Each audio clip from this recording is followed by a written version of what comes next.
Hello everyone and welcome to Conquerors of Nolyn episode, whichever one this is, I believe 29, in another game of Dungeons and Dragons, where a lot of things is gonna happen. I'm gonna talk all of y'all through what just happened and what's going to happen in the future, but before we go and do that, have a little bit of intro, go get yourself some water and some such, and when you get back, things are gonna get exciting, so you don't want to miss it. See you in 5 or less. See you in 2.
Well, welcome What? back into Conquerors of Nolyn, everyone.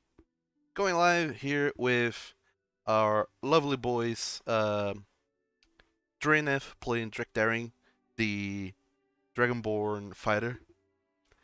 Spacey Ying playing Falkan, the Dragonborn wizard, and Tenki playing Kolarys, the Dragonborn rogue.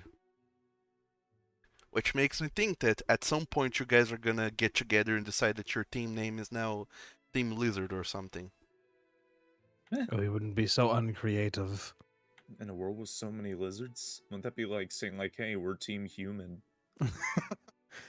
But yeah. Well, I don't know. It's just that I don't recall if you were there, Falcon, for when. No, you were not. When the party decided to name themselves the Mismatched Mavericks. Nope. Yeah, that was a while ago. So you were not there, and then the team was the Mismatched Mavericks, and then two of the Mismatched Mavericks went away, and then you came in, and then Claris came in, and now it's like more than half of the Mismatched Mavericks are gone. So I imagine that at some point you guys are gonna come up with a new name. Considering two of us are nobles. Mm-hmm. Team Blue I'm Blood? more of a scholar. Team what? Blue Blue Blood. Blood. Nobility. Well, in any case, while you guys rummage your thoughts around that, it's time for me to do a little bit of a recap of what happened in the last session, mostly. Which was a couple weeks ago. Didn't play last week because, New Year's, things were happening. But a couple weeks ago, a lot happened in this game. These boys here, half these boys here, 2/3 of these boys here went into a noble's house to pilfer some documents. They invaded, or rather broke into Lady Ulxian's house to snatch several documents that might incriminate her into the death of Vargrid, the green dragonborn noble whom they have found dead in several cities away. They managed to escape only by a little bit and made their way back to safety in the Doku's manor, Falkan's family home. And then, once over there, all of them went back through all of their findings and what they could do next.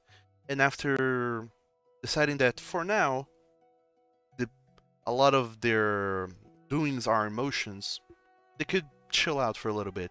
So we had a very chill episode where this party just went around talking to people, uncovering several secrets, lore, and other such fun things that we all love to talk about and listen to. But one of the most important things is that what with getting all of this plan in motion, having broken into Lady Ulxian's house, she knew that her house has been broken into, and she immediately suspected the two persons that had been gone for a long time and have just reappeared, Kolarys and Falkan. After suspecting that, Lady Ulxian put her own plans into motion, one which involved kidnapping Claris' sister, whose name I have right here somewhere, Orimela, the copper dragonborn noble of the Domarev family. After kidnapping her, or rather having her sons kidnap her, Lady Ulxian hang around at the academy as she usually does, since her family owns the academy. And once Falkan and Claris had been over there to talk to to Falkan's previous professor about seeing what he needed to do to get down the umbrella of his academic immunity, academic diplomatic immunity, to being accused of killing nobles in some foreign countries. They came out of the academy right into Lady Ulxian's face, and after a little bit of bantering, they realized that the big threat that had been laid upon them, and the risk that one of the Domarev family members is at currently. Also, before that, Drachdarin had gone all the way over to meet with the other Kolrays, rather, a dispatch from the capital, a silver Kolray, if I'm not mistaken. Yes, Fairwarum, a silver Kolray, who was very interested in who is this new Kolray that has just strolled into town that nobody knows. And after learning a little bit more about Drachdarin, his origin, and such, share that with the Ritalir, the city of Madlanak's guardian dragon. And after Drachdarin revealed that he's actually a time traveler, they had to take a break to wrap their heads around that nonsensical revelation.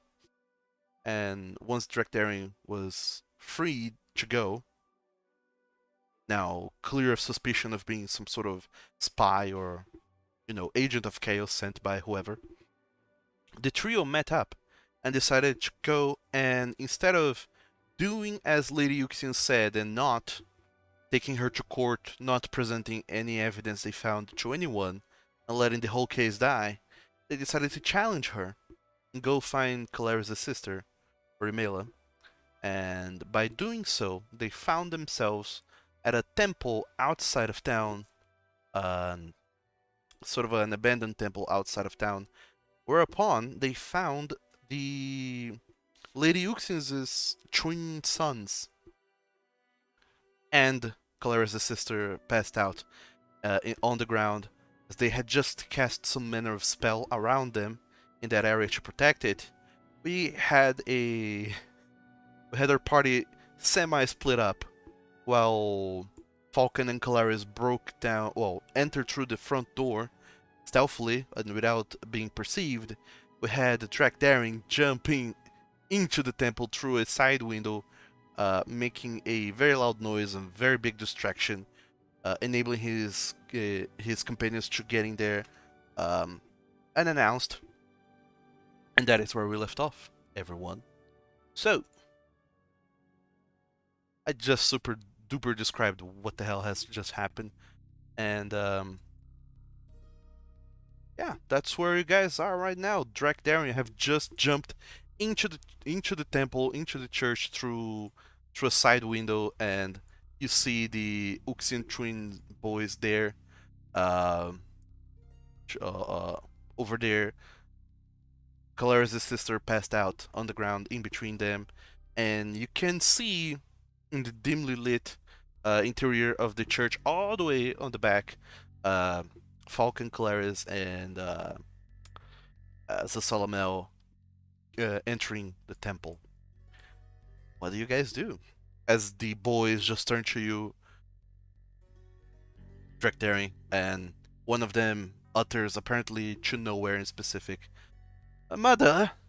Mother, they are here! Come fast! And the other Ulxian twin just looks at you and says, Oh, you have come alone to save this damsel. I think you're a bit too late. And too underprepared. You always are. All you casters are always so prepared for everything. I'll give you 10 seconds to hand over the girl. And why, And then I will... pray tell, would we hand over the girl, as you put so Well, charmingly? if you value your lives, you will do so. Otherwise, I will be taking them with me as well. Our lives? Do you even know who you're talking to? Actually, no, and I kind of also don't care. So, don't try and monologue to me. I get bored very easily. The other Ulxian twin, he looks down at you and says, Vermin like you should be groveling and asking for our forgiveness for this intrusion, but no matter. We'll deal with you. And I don't think we even need to wait for Mother. And both of them pull out daggers and just stay there, kind of protectively over the body. In this sort of like greenish cloud aura zone that they're into. That all three of you know is magical in some way, shape, or form, but you don't quite know what kind of magic it is.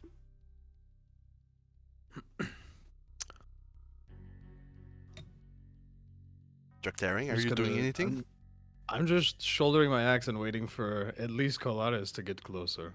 Yeah, I want to sneak closer. Okay. The two of you, Kolarys and Falkan, have managed to succeed on your stealth check we made at the tail end of the previous game. So I will not be asking for stealth checks this time around. You are free to move all the way up to like halfway over in the church. All right. Like up here to the second row where I'm pinging. It's as close as you can comfortably get. Mm, Oh, sorry. Go to the left. Sorry, I had to unpause the game to allow you guys to move. mm,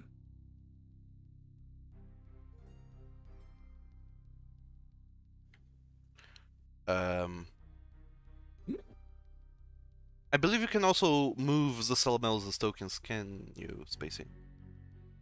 Oh yeah. Good. Okay, they don't really notice you guys coming in these close, and Are you guys doing anything else? I'll just, kind of step a little more around here, just keeping out of the green, but axe on shoulder, just kind of keeping their eyes on me. Sure. They have their daggers poised, looking at you, and kind of unsure what to do as you just circle around them, until one of them just kind of has a glassy-eyed expression looking to nowhere, like you've seen before happening with your Earbroth, the red Kolarys. And he just does that expression, says, "Oh, mother will be here any second now. Are you sure you want to keep on waiting, big boy?" Oh, I don't know. I kind of like this church. It's pretty nice. You guys are kind of ruining it by being here, but, well, let's just say that you should be much more careful when kidnapping young ladies. You never know who might show up to save them.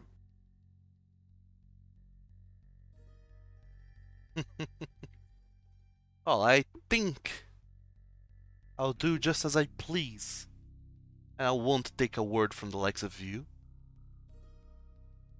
Am I able to discern who's casting the field or aura by any means? You wanna identify who is the caster? Yes. Alright, Falkan, you did not necessarily, when you were outside, you saw that one of them was casting something, but they're twins, they're super identical. I will have to ask you to make a perception check, and I'll say that the DC for this is 20. Because it's gonna be super tricky Okay. for you to really notice which one of them is the caster. Yeah, no. You're not sure. None of them is giving any indications of what's going on as far as casting spells is going. Just to recall, all of you have one inspiration point you can use to reroll anything. If that ever becomes relevant. The two of you at the back, Falkan and Kolarys, is there anything you guys want to do? As Drachdarin is distracting them. Yes, actually, I want to cast Watery Sphere on the one on the left. Watery Sphere on the left boy? Yes. Cool, dope. I don't know what that spell does, so if you could please. Watery Sphere conjures a sphere of water with a 5-foot radius at a point you can see within range. The sphere can hover no more than 10 feet off the ground and will remain for the spell's duration. Any creature caught in the sphere must make a strength saving throw, and on a save, a creature is ejected from that space to the nearest unoccupied space of the creature's choice outside the sphere. A huge or larger creature will succeed automatically, and a larger, smaller can choose to fail it. However, on a failed save, a creature becomes restrained and is engulfed by the water. They'll need to repeat the saving throw at the end of each turn to try and escape. It can restrain as many as 4 medium or smaller creatures or 1 large creature. If the sphere retains a creature that caused it to exceed this capacity, a random creature that was already restrained by the sphere will fall out of it and land prone 5 feet away. As an action, I can choose to move the spear up to 30 feet in a straight line. If it goes over a pit, cliff, or drop off, it will descend safely till it is hovering 10 feet off the ground. Any creature who is restrained by the sphere will move with it. It will suck up anyone else who gets inside it. When the spell ends, the sphere falls to the ground and extinguishes all normal flames within 30 feet of it. Any creature restrained by the sphere is knocked prone in the space where it falls. The water will then vanish. It's basically a spell that captures creatures and prevents them from casting or speaking any actions. Or moving. Wow, okay. Fine. Wow. Okay. Sorry, it's a wordy spell. It's a wordy one. No, it's not it's not necessarily because it's wordy, it's more so because like, oh cool, if that spell succeeds, I'm fucked. Or Welcome rather, to spellcaster on spellcaster battles. they're fucked. Okay, so Are you trying to cast it to envelop the three of them, or? Let's see, it's 5-foot radius, and all of them are not within 5 feet, so it Oh, would okay. only envelop one for the time being. Okay, so you're Though I casting can it. choose to move it. Okay, you're casting it on the left one, right? Yes. All right. So go ahead, throw up your spell over there into the thing. And Kolarys, as you see that Falkan is preparing to cast some manner of spell, is there something you would like to do? What? DC 16. Oh man. Mm-hmm. High intelligence characters.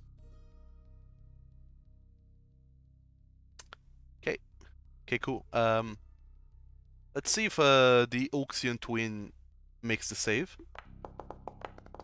That is a failure. It does not make the save.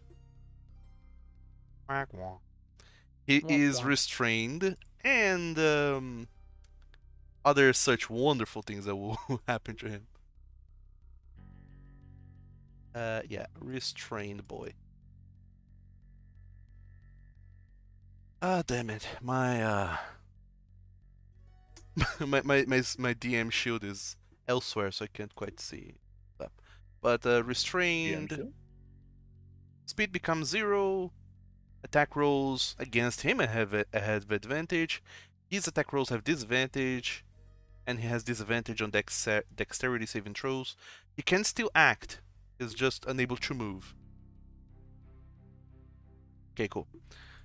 Alright, Falkan, you pop out from one of the pews and cast it, Watery Sphere at him.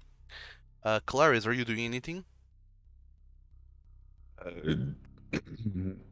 No. Really? Okay. Stab him! What, are we in combat? You have this surprise round because they didn't see Falkan or Kolarys getting. Oh. So the two of you can have one surprise action. If you do want to do anything surprising, that is. I'd go stab the other guy. That's what I would do. I'd move and... You will run up to him and stab him. See, I don't know what I want to do about that green zone, though, guys.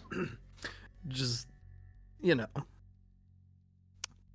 Maybe know what I start with a could throwing do? knife. Let's do a magic throwing knife. Ooh. I want to cast ice knife at the other guy. Oh, very good. Okay, sure, go for it. Do you have to make an attack roll as a part of Ice Knife? Mm-hmm. Looks like it. Make a ranged spell attack. Okay, you have advantage because you are hidden and they are surprised. Shift, right? Yeah, shift to advantage roll.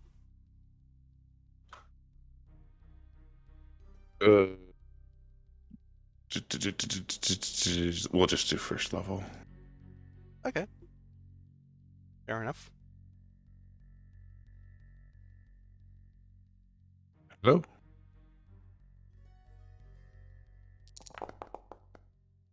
Oh, there it is. Aha. Mm-hmm.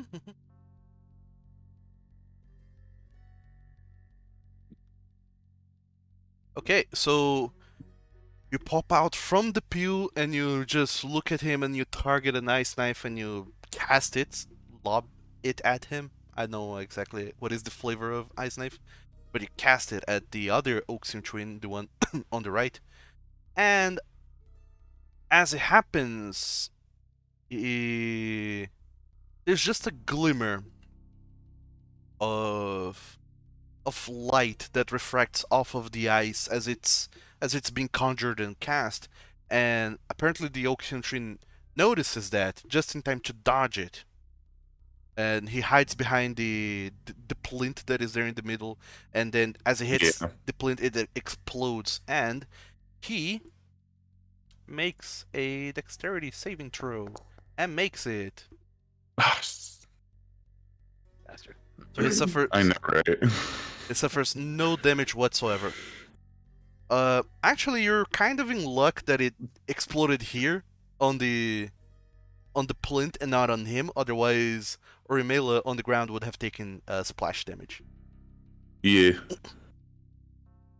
But that's okay, because now everyone's rolling for initiative. What? It's initiative time. Guys, we're in combat. They noticed that you're there, and they already have their daggers drawn, so they just look behind them to notice two spellcasters behind them, and, well, let's see how that goes.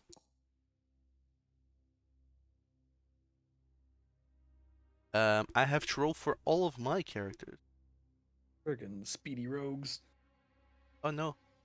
Zasalamel doesn't get initiative per se, he goes after you do. Oh, Okay. okay. So 13.9. No, that's from not 90. What?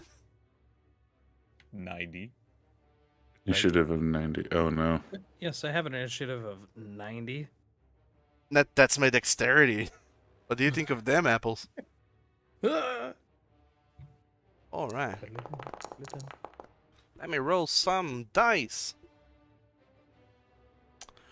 So, as the first round goes and begins, this whole combat shifts. One of the Ulxian twins is entrapped in an ice bubble, and his brother, who's just dodged the ice knife, he looks back at all of you, and he's like, "Ah, damn it!" And he is going to go and do things.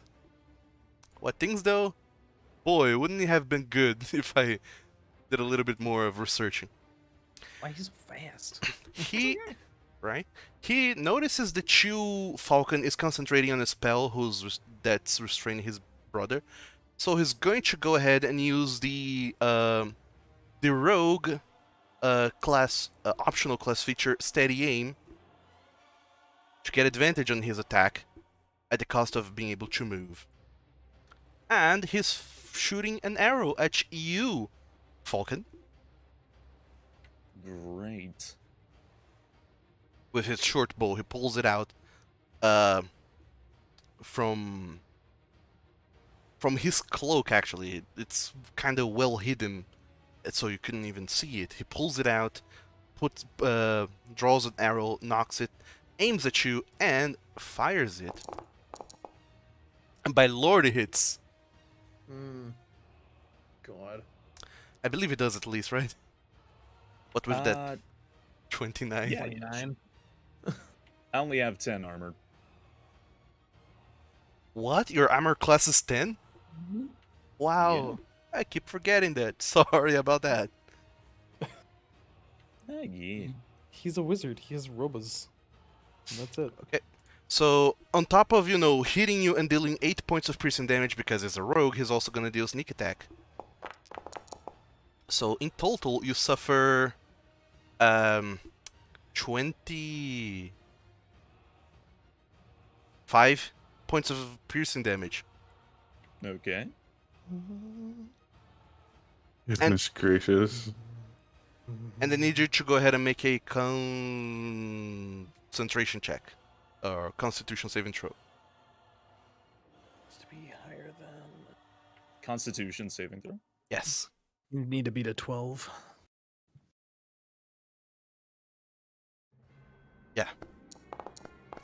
Oh, there you go. You maintain concentration on the bubble thingy. The watery sphere of water and stuff. Okay, because he used his bonus action to do a steady aim and get advantage on that attack, he cannot move and he cannot bonus action anything. So that is for his turn. Next up is Claris. What do?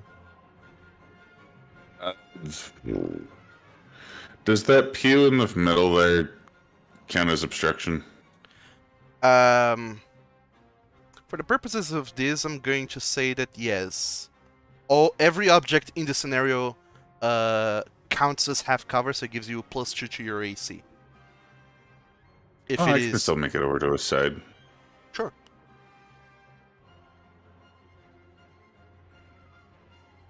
That's where there's so many boxes in here. I'm gonna risk it. Sure.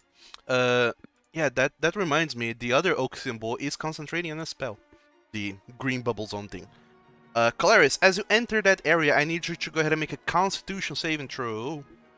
Yeah. Lovely.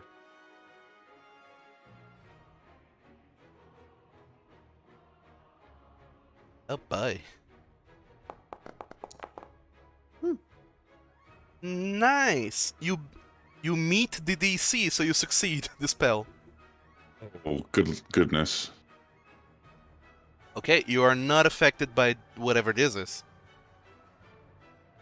All right, I'm gonna stab him. Sure, go for it. I'm gonna stab him. I'm gonna stab him. I just love the matter of fact. I'm gonna stab him. Yeah, like whatever. I'm just gonna go and stab him. All right, magic's funny. Unfortunately, a 16 is not enough to hit him. Wow. Yeah, these guys have high, or at least that guy has higher AC. What if I inspiration? You can do that, yeah, sure. He's gonna push it. Roll again. The attack roll. Now that hits. For 13 points of piercing damage. Unfortunately, you haven't. Rules are weird. Technically, if I remember correctly, inspiration gives you advantage, so that would count as a sneak attack. Oh, so I can do my sneak hit too. Yeah, That's gonna hurt. I believe that that's how the rules are. Inspiration gives you advantage instead of allowing you to reroll. I believe it. Well, every DM does their own thing with inspiration. Yeah. No, I believe that that's like the rules as written, but my book is too far, and I'm not gonna go reach for it. So yeah, roll your sneak attack damage. Okay. 13, dope. Nice. That's a lot of damage off of the Ulxian twin.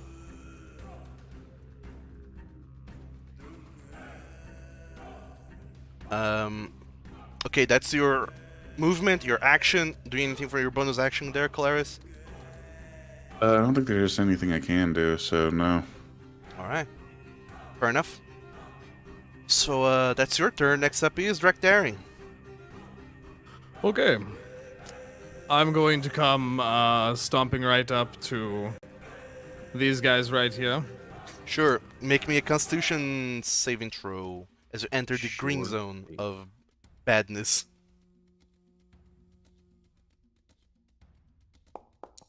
You make it. You're not affected by the green zone.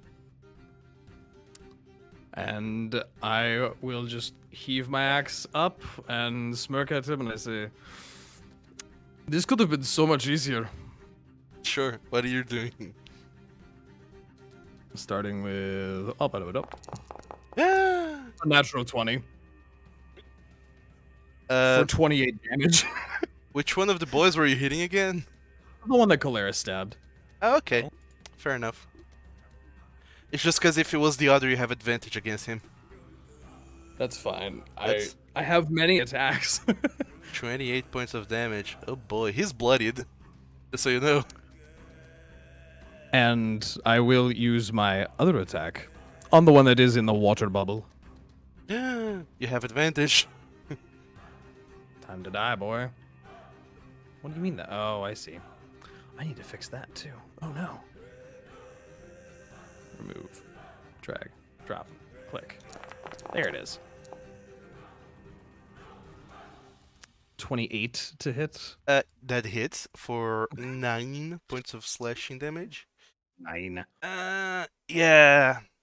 Thankfully, it's out of your Great Weapon Master threshold. Just barely. Barely. He also has to make that lovely roll. Concentration check.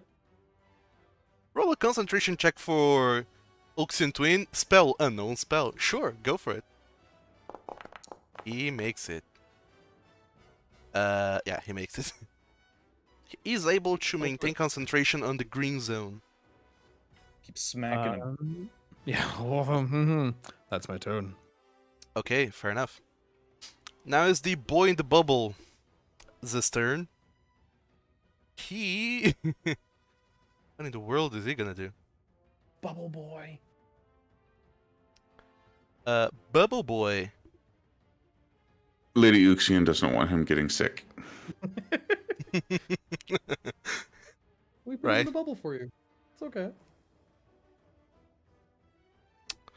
Huh. Dope. So many fun spells this boy can cast. Huh.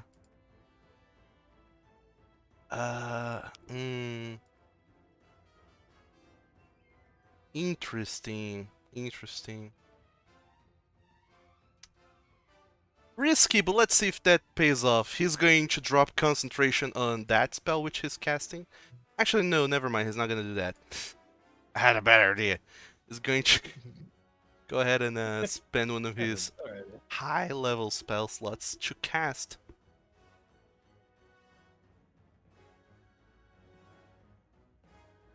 Ah, man.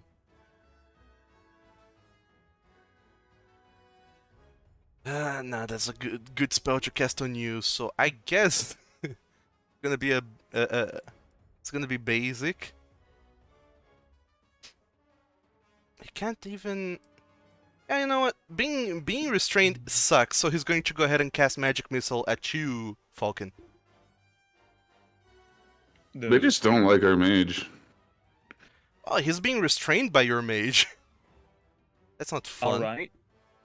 As Magic Missile goes to hit me then, I cast the spell Shield and remove the effect of Magic Missile. Sure, dope. Yeah. Twice.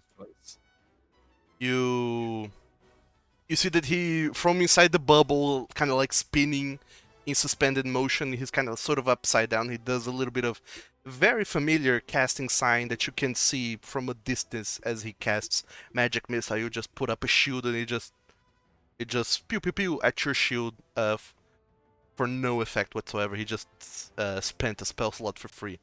But so did you, so cool. And he can't do anything else. That's his turn. Next up, almost as if from nowhere, you just see a very... I believe it is familiar to you, Drachdarin, and somewhat familiar to you, Falkan. Not at all familiar to you, Kolarys. In the middle of the room, it seems like the air seems to coalesce in that area, and a little whirlwind starts to spin up there. And as these whirlwinds sort of starts to spin up in that central area, whereabouts of here, you see that a wind wall starts to be erected, and as it does, a lot of wind is being pushed outwards, and when it finally dissipates, and the wind wall now becomes translucent again until it slows down into nothingness, you see showing up in the middle there one Lady Ulxian, Sonorei Ulxian, and Yerbroth. Oh, good, you brought him. Oh boy. As the two of them plop down there in the middle, Lady Ulxian looks up at the plinth and her boys and sees that one of them is being suspended in whatever. She looks around and she immediately notices both of you, Drachdarin and Claris. She doesn't see you at all, Falkan. Neither does Yerbroth because you're behind her. Behind them. Wind in this church localized entirely in the center of those pews. Bedside. She just pops up in there, looks at the two of you over there, along with her boys and the unconscious girl, and it's like, so we have come to this in the end. I told you not to meddle in this affair, Kolarys. You will regret doing that. So,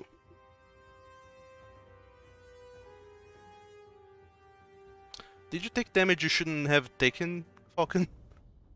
No. It was like I got weird lag. No. The damage is supposed to be there. Okay. Wow, you're down on health, dangerously low. What happens when you get hit by a rogue? Yeah. So Lady Someone call Ulxian. for me. Lady Ulxian, seeing what is going on, is going to move up in the arena towards you, Drachdarin. Why not?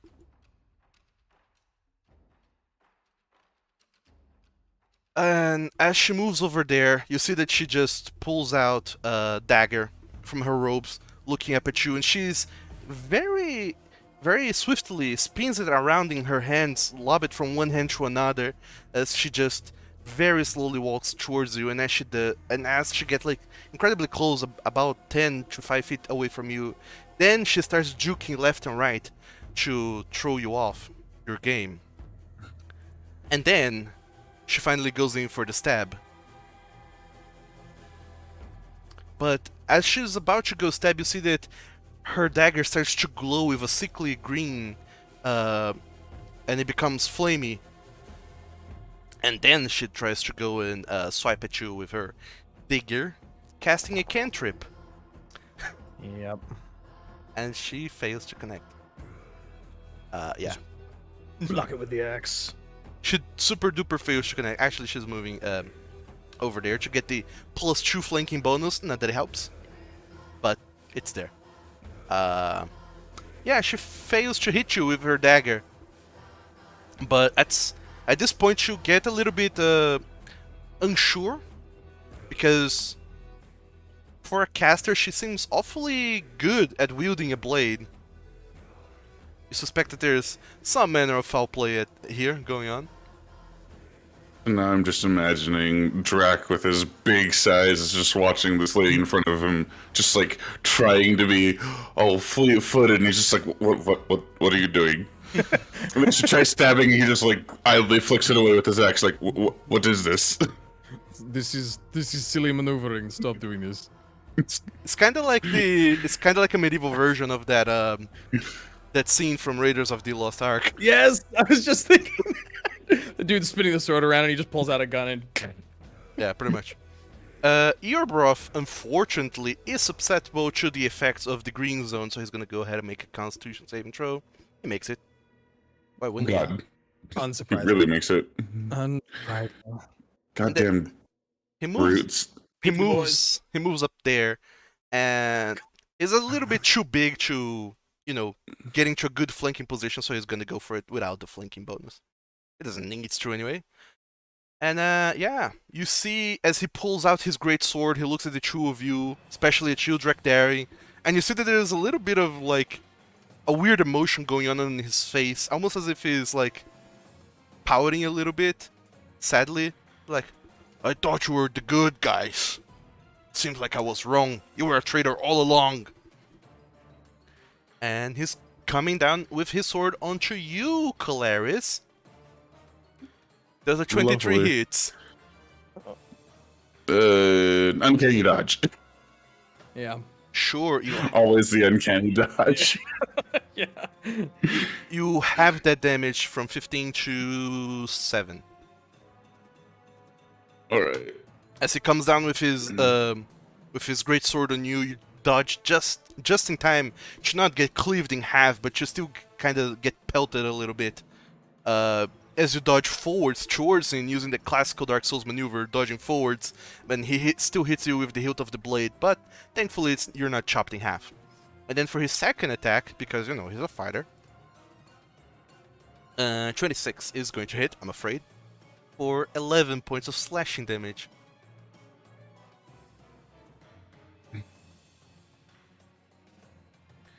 And that's it for his turn. Lovely. Yeah, that's it.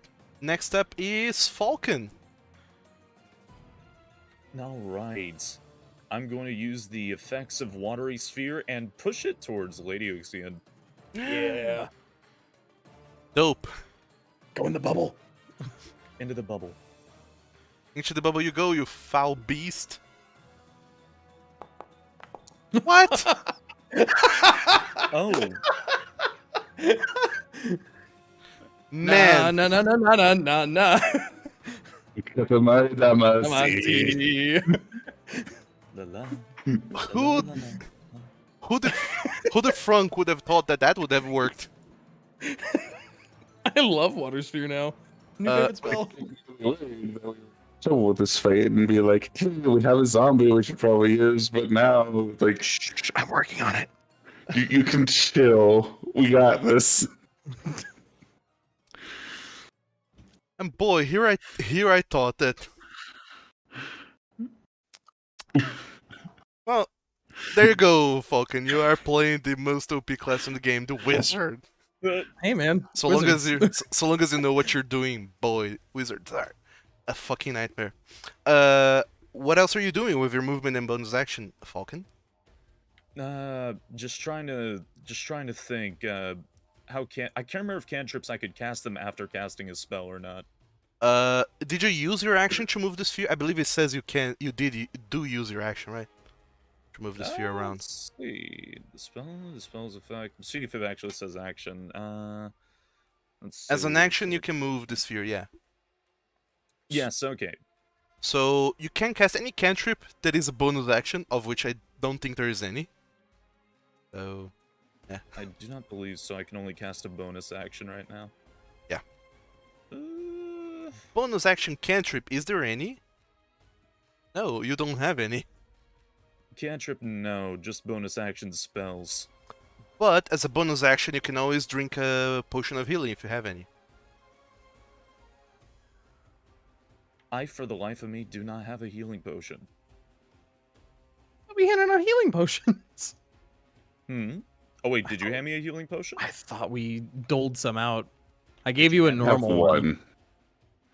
Oh, that's right. You did hand everyone one. Yeah, sure. Okay, I did not write that down. Apparently. I made sure everyone had at least one healing potion, and I have the big one. How much does a healing potion even heal for? 2d4 plus 2. 2d4 plus 2, and as part of our homebrew rules, you can also roll up to 2 hit dice along with that. 2d4, 2 hit die. Okay. 2d4 plus 2 2d4 plus 2. plus 2 hit dice if you want. The hit dice are Sure. optional. So that's 8 hit points right out of the gate.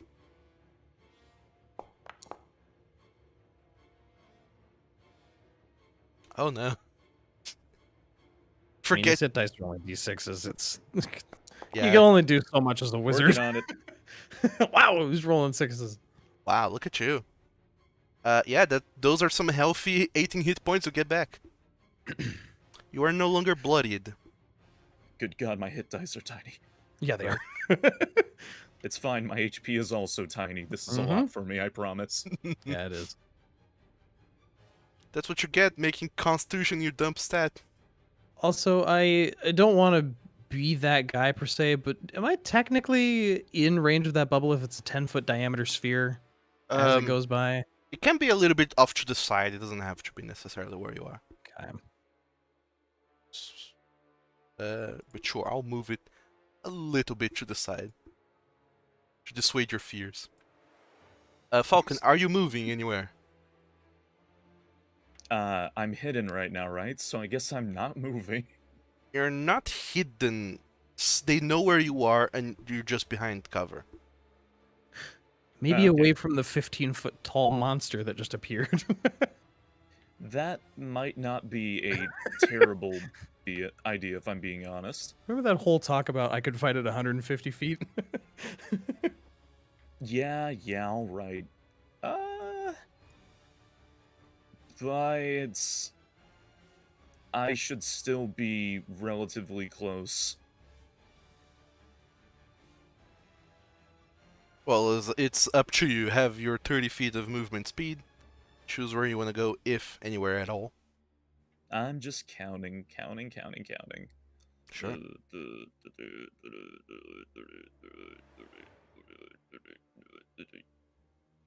Okay, then I will go here then. Mm-hmm. Good. Even though you're technically on top, I'll consider you're behind that pill, hiding, quote unquote. You're taking cover. Then it's a Selamel's turn, but I don't believe you're gonna cast any spells through him.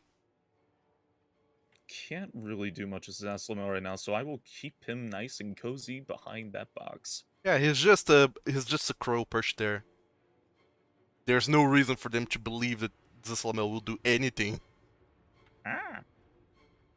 And that's it for this round. Now we're down to round 2. The Ulxian twin, trapped behind 2 Dragonborn, is up. And what in the world is he going to do?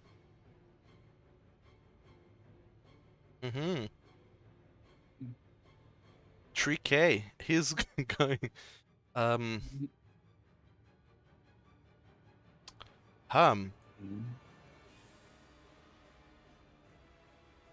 Everyone's a danger here. Yeah, we are. But Drachdarin, you're the biggest danger, I feel. So he's going to go for you. Aw, thanks. Ah, you're welcome. It's a compliment for a fighter. He's gonna go ahead and attack you with his rapier. And actually,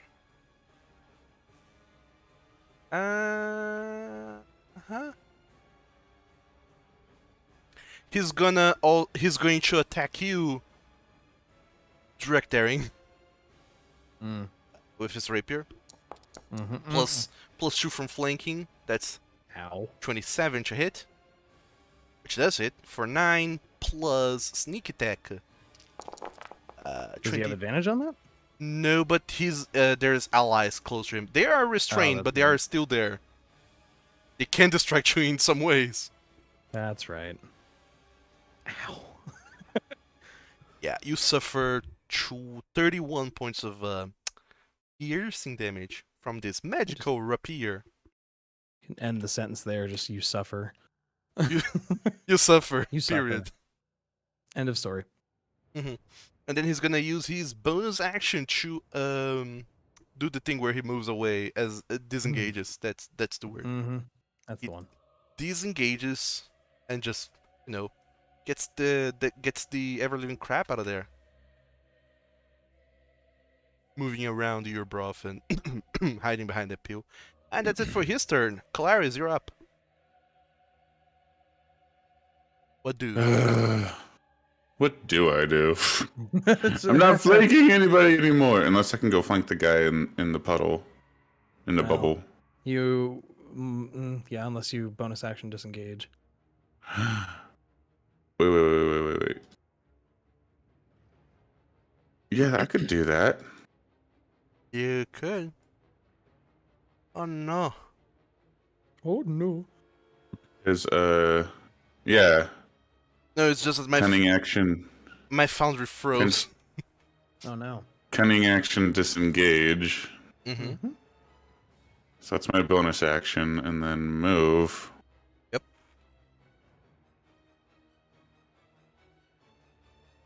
And then attack the guy in the bubble. Okay. You move around, not suffering any attacks of opportunity, and you're gonna attack the guy in the bubble. You have advantage against him because he's restrained. You know, we do have a friend, if either of you forgot it. I am working on it. Yeah, I mentioned it wanted to get earlier. a big ol'. I wanted to support Claris. You cannot move into that other place to flank him with Drachdarin because there are boxes there, unless you climb the boxes. But that's He doesn't ridiculous. need it. Why would you do that? Ooh. There we go. Oh no! Are you you're gonna explode him? Oh, by the way, I completely forgot. Yeah, you can go ahead and attack him, but because you started your turn on that area, you need to roll a Constitution saving throw. Oh, okay. Or poison. Poisson. Oui, oui. Oh no. You do not make it. You suffer damage, and you get the poison condition. Oh boy. Good lord. The damage that you suffer, I can't quite roll it because my foundry has got fucked up. So it's 2d6. You can roll that yourself. 2d6 worth of poison damage.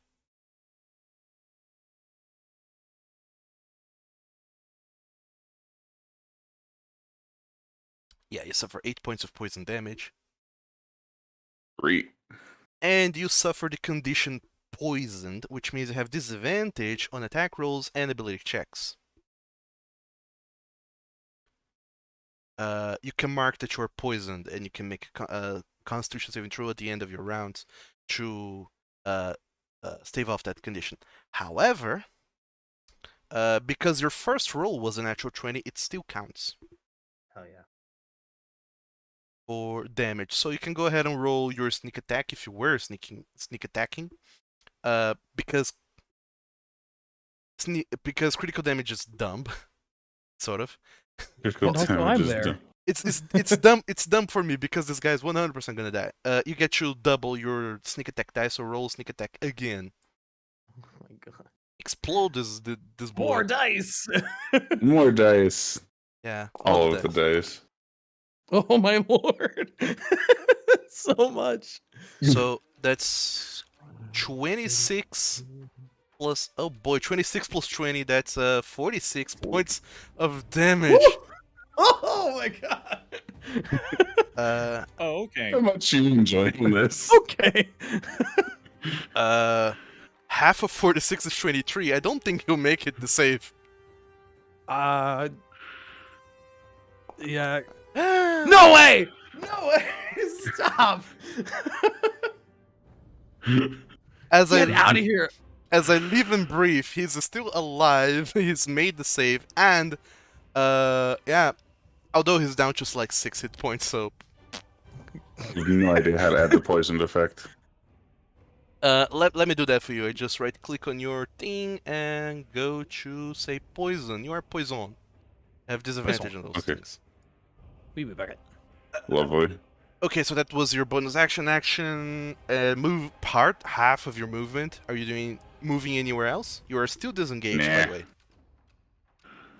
Okay, you're staying. Actually, let me.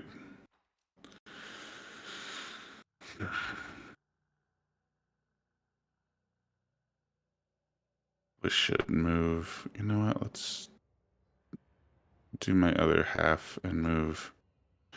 You can move up to another 15. 15 I just feet. want to move 10. Sure. I can't. Oh, the game is What? Sorry. Oh yeah, the game is paused. There we go. it's That's paused. what was happening. Oh, wait a minute. Apparently pauses automatically whenever I refresh Foundry. Go figure. And in any Excuse case, me. Move. I want to move. Out of the bubble. There we go. you run out of the bubble. So for now, you're good. You're not gonna keep on, making saving throws to not take damage. But that's the thing. At the end of your turn, go ahead and make a Constitution saving throw to see if you're still poisoned. Oh, I really hope. My constitution's. Well, it's not the Oh, worst. boy. Yeah, it's not good. You are unfortunate. You are still poisoned, but you're not in the bubble, which means you don't suffer damage for now. Next up is Drachdarin. Constitution saving throw. Yeah. Yeah? Yeah. Yeah, indeed. You're good. 23. You're not poisoned, so you're up. What do? I am How going do? to going to pull the bag of holding that's more like clipped to my belt anymore, and I'm going to use my action, hopefully, to open it and be like, reach in and go, Vargrid, now would be a great time, and Okay. try and pull Vargrid out of the bag. Great. Pulling Vargrid out of the bag of holding. Great. Great plan. Vargrid. Oop, there he is. Do you want him to be there or which other adjacent I want space? to put. I'm gonna. I'm gonna lift him up out of the bag and look at Watery Ulxian and just like plop him down right in front of her. All right. There he is. There goes Vargrid. I brought a friend. And then I will use my bonus action to use Second Wind. Mm-hmm. You have hardly even been clipped. Yeah, but Second Wind doesn't heal that much. Sure. Might as well, I'm- right? I'm the tank. Now you're the dragon. You're the ride. I can be If all only he things was a to all current people. Endwalker warrior. No. Okay, so That's you 77.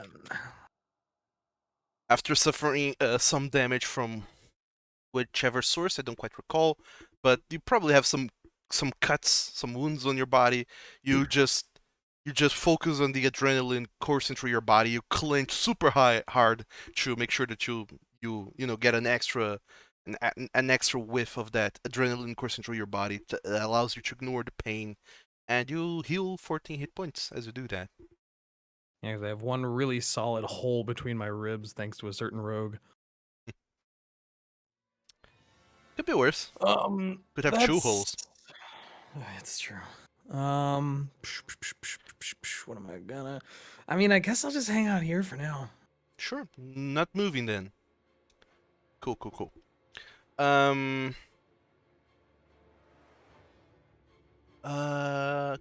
Vargrid is immune to poison.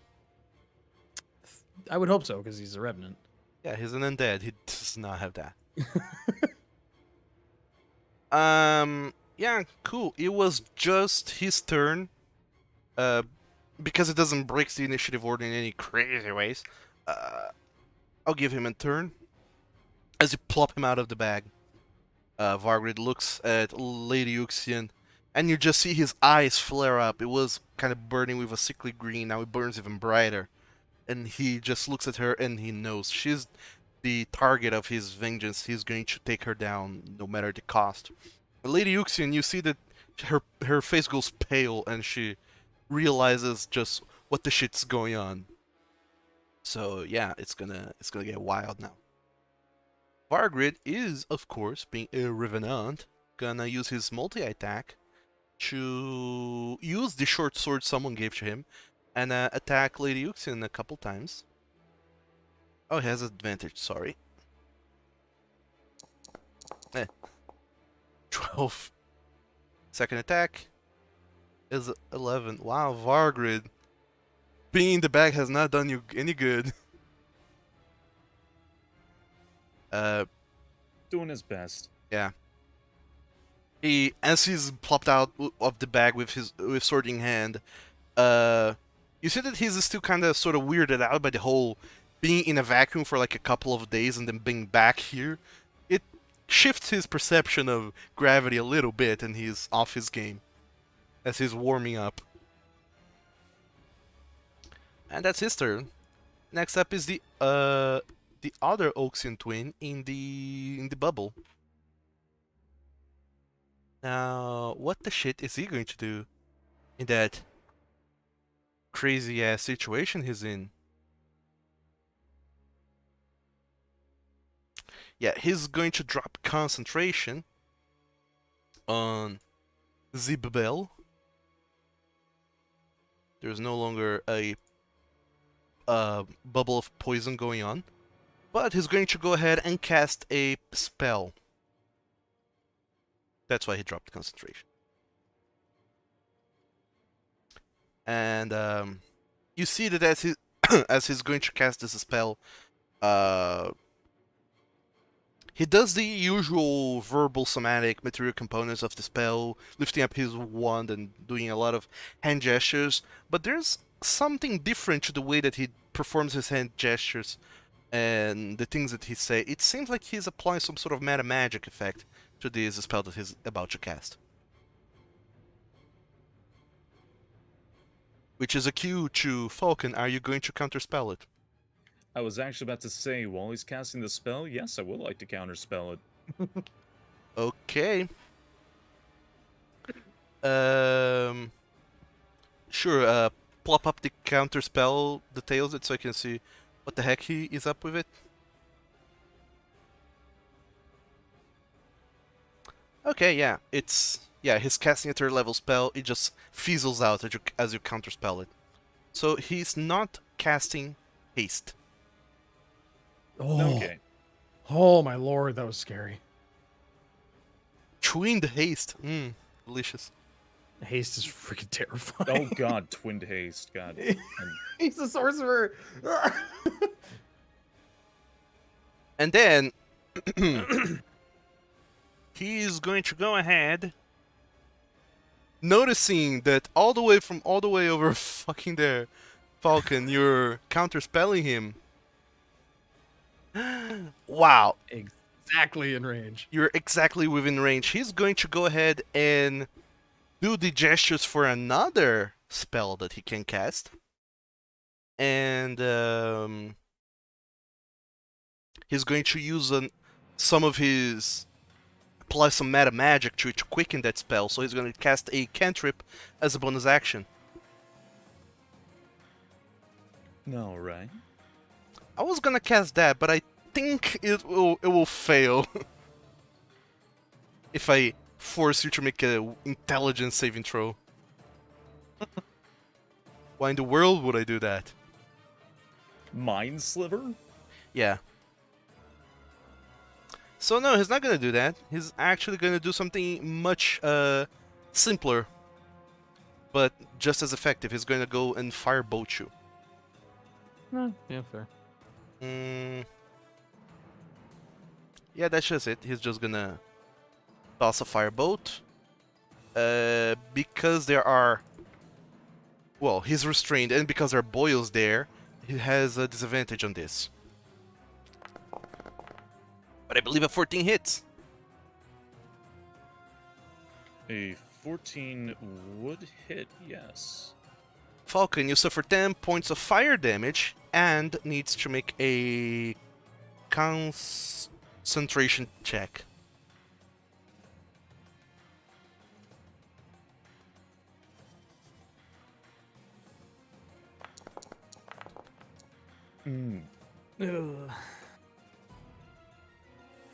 Unfortunately, the bubble fizzles.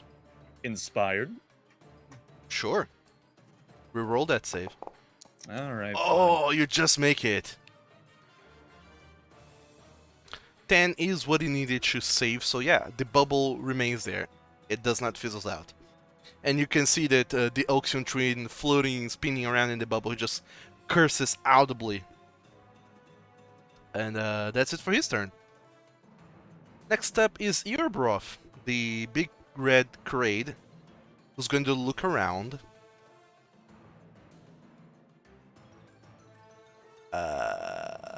Why not? He's going to move right in there into the fray to attack Drachdarin. Hey! Hi. Or is he going to... Nah, Kolarys is like moved too far into a kind of tight spot. He's a simple-minded boy. He's not gonna go for the logical target. He's gonna go for his rival boy.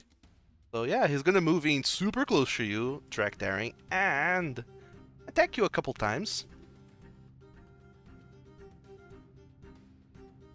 Yeah, he's gonna attack you a couple times with his sword thing that hits. 29 to hit. Hits, I Yeah. believe. He's gonna re-roll that damage. So instead of 10, you actually suffer 14 points of damage. Of slashing damage. For the first attack. For the second attack...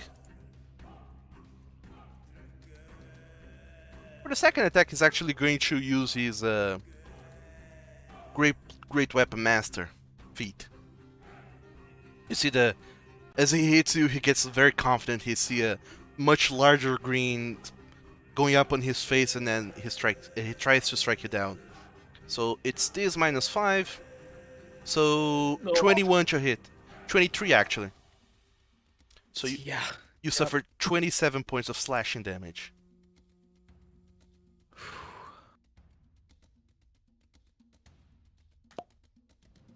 Do I have myself selected? Yes, great. You are bloodied.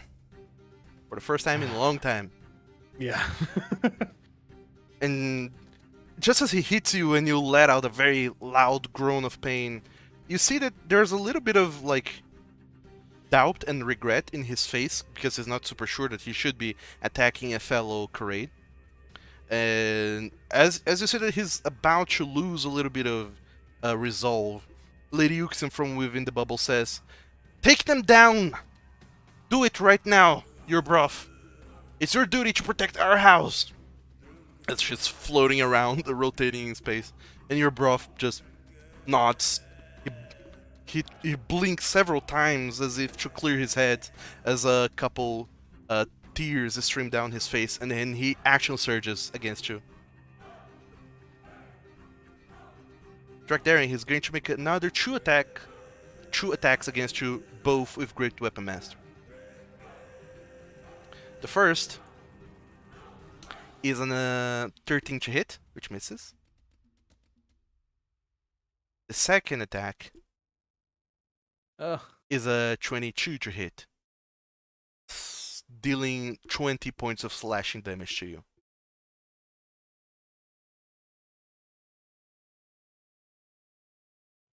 That's his Boy, oh boy.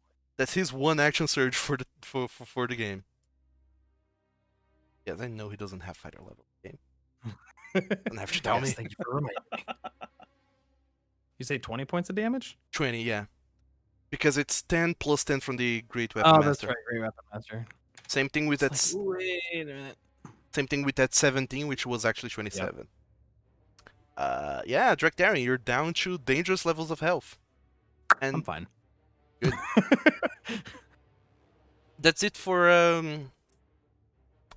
Urbroth's turn. Now it's Kolrays' turn. She is going to go ahead and do things. Let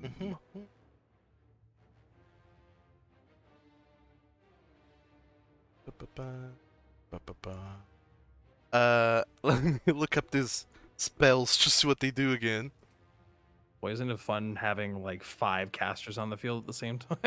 Right? It's great, especially when Foundry, well, the linking in Foundry is broken and I have to manually check up spells. Yeah, it's great. And I even open up the wrong companion. It's 5e spells, not 5e creatures. So this spell,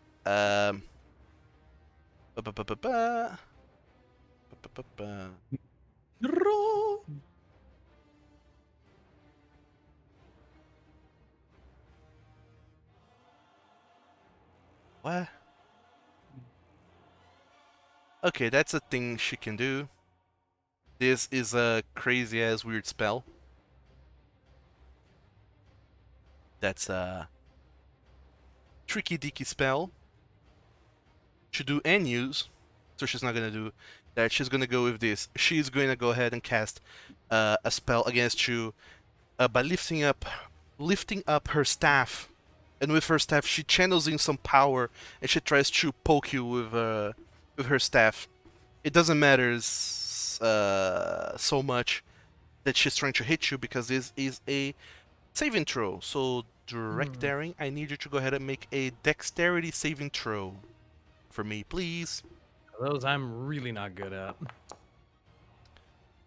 Dope. That is going to fail. I'm gonna use that one little bit of inspiration point. Go for it.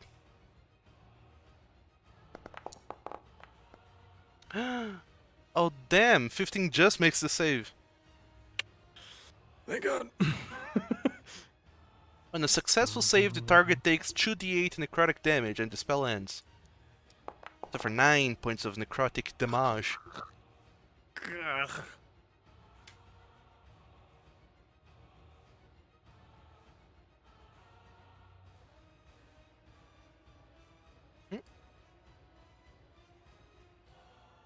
Need to write down that this item has lost several charges.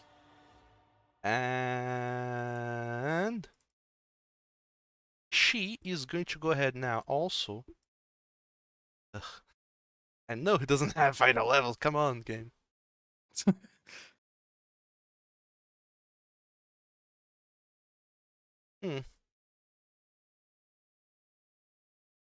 Quite weird, yeah. She can't do anything with her bonus action. Who would have thought? There's only like 2 or 3 bonus action cantrips, so. Well, she can't. For the details of her character, she cannot. So next up is Falkan. Back down to you. All right. Instead of attacking, I'm going to start shouting.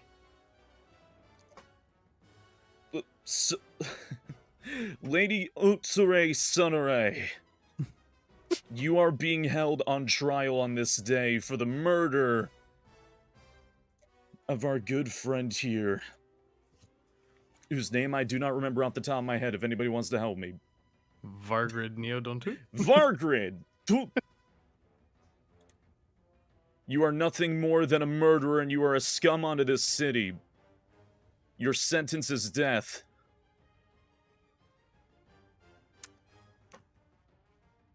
That is That's a good statement. quite the statement, yeah. Are you trying to achieve anything with that? Yes, I'm going to turn to the Kolrays, book open and staff at my side, and say, do you wish your honor to be under the hands of a murderer? Go ahead and make a persuasion check. Yeah, boy, get it, yeah. I'm going to use a persuasion check, and I'm going to use my forceful presence. Doug, he doesn't have any fighter levels. Every time with this character sheet. Just making sure you know. Let me see. Ugh. Well, yeah. Roll just for fun. Just for funsies. Good job here, bruv. Right? Your bruv does not know that, like, technically he has no idea to, like, a bigger degree who even are you, but you speak with the authority of someone who knows what they're saying. There is a lot of presence behind your voice, and what you say sounds super legit. In your bruv, you see the doubt that was, like, sparkling in his eyes for a moment there, cement themselves into his mind, and he looks back at you all the way from the back of the church. He hadn't even noticed you were there until just now, and he kind of gets spooked a little bit, and he starts shaking and trembling a little bit, looking at a very bloody Drachdarin in front of him. I am covered in blood. Right? And It is all mine. and you see that he's very conflicted. Because he's rolled a natural 1 on insight, he's just not gonna do anything on his next turn. At all. And I'll call that your action, Falkan. Do you want to do anything else?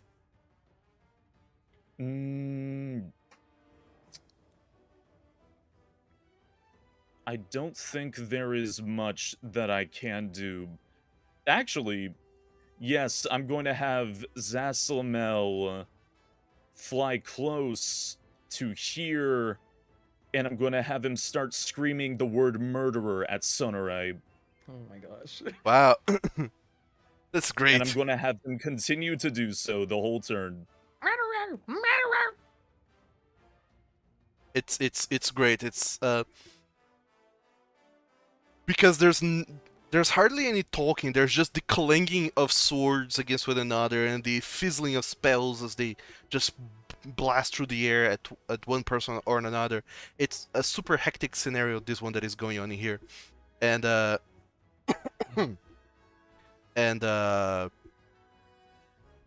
there's hardly any talk going on, and the only actual conversation that sparks up is when you, Falkan, starts saying those things out loud, and then Zasalamel perches on top of that box and just starts shouting, and it echoes around the whole temple, and there's just a cacophony of murderer going on in the background, providing quite the nice background sound ambience for this fight, which certainly is sapping a little bit the morale of poor Earbroth, and maybe the Ulxian twins, but they seem a little bit too deep into this mess to turn back.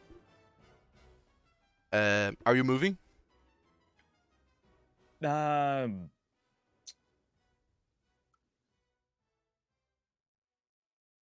Yes, just slightly.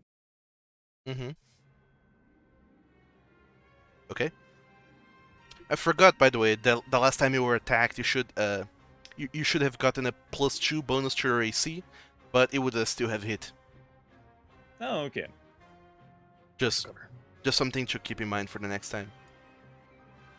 Okay, So that's your turn, right?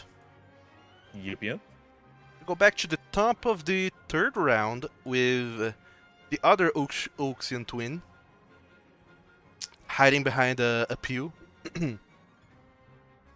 And his mother just starts shouting. Lady Sunare just says, "Take down that bloody mage! Take him down now! He's the one who's stopping us!" And all eyes focus on you, Falkan. I just want to glare at them, like, not even listening to her words, just the utter face of hate. Sure. The Ulxian twin hidden behind some pills is going to go ahead and lose an arrow against you. He's going to use his bonus action to steady aim to get advantage, and then he's going to pew at you, Falkan. You have a +2 to your AC from being behind half cover. Oh my lord. However, a 28 does hit, unfortunately. And you suffer 22 points of piercing damage.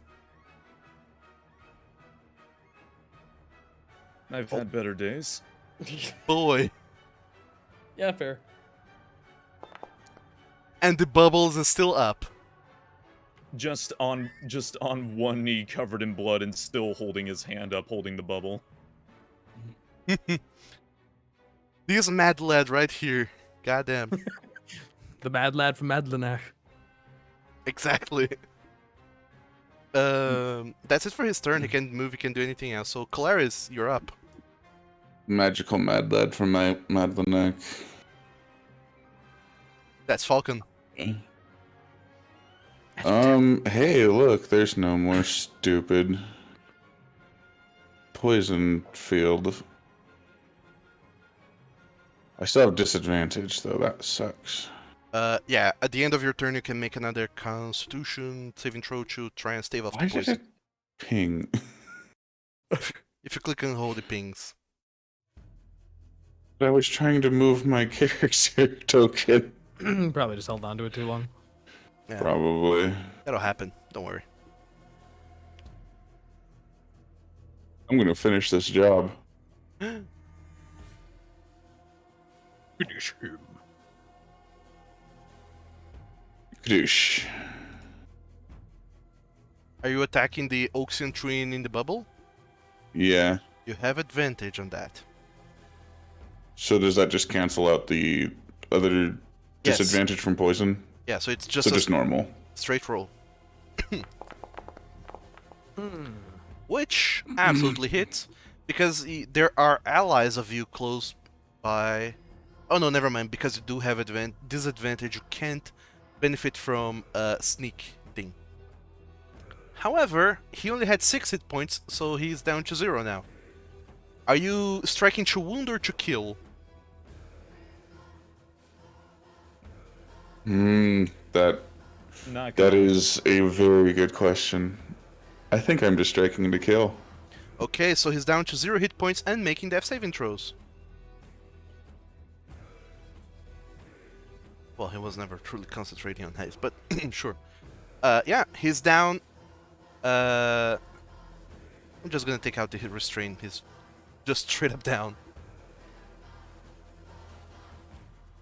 And making death saving throws at the beginning of his turns. So yeah, good. You are on the way to murder a child. You still have some 20 feet of movement and your bonus action. Do you want to do anything else, Claris? I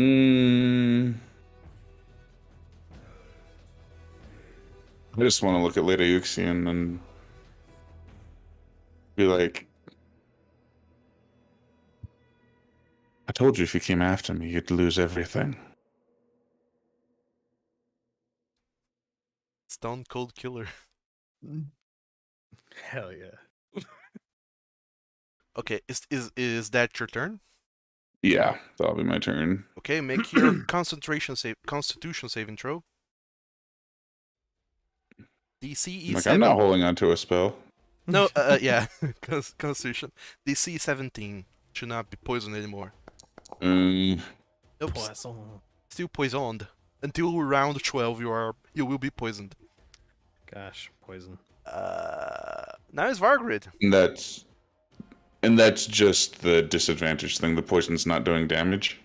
No, because you're no longer in the area. Okay. It's just the time you're spent in the area deals damage, and if you are there and fail the saving throw, you also get the poisoned status. By the way, that's a homebrew spell. Oh, neat. Vargrid is going to go. I think it is. I don't know if there is one. In any case, Vargrid now is going to go and try and attack Lady Ulxian finally. With 2 short sword attacks, she is the focus of his hatred and his vengeance, so he's not even noticing anyone else in the room, he's just going after her straight up. But misses with a 13, but hits with a 24. There you go, Vargrid, you can hit after all. Do it. Minus 8 points to her. That's his turn. Next up is Drachdarin. Kind of cough up a little bit of blood and straighten myself up, and just look at Earbrov and you really shouldn't be doing this, but you've made me quite mad. And he's going to let out a roar, which is far louder than he should be able to produce, even though he's quite large. And I'm going to use the Dragon's Might, Frightful Presence. Okay. I believe, yeah, that's your action. Earbrov is going to make a charisma saving throw. I believe his charisma is 0, so... It's every creature within, creatures within the 30 feet of me, so... Oh boy. This Ulxian twin is frightened. So Lady Sunray, she has conviction. Earbrov is not frightened, he's just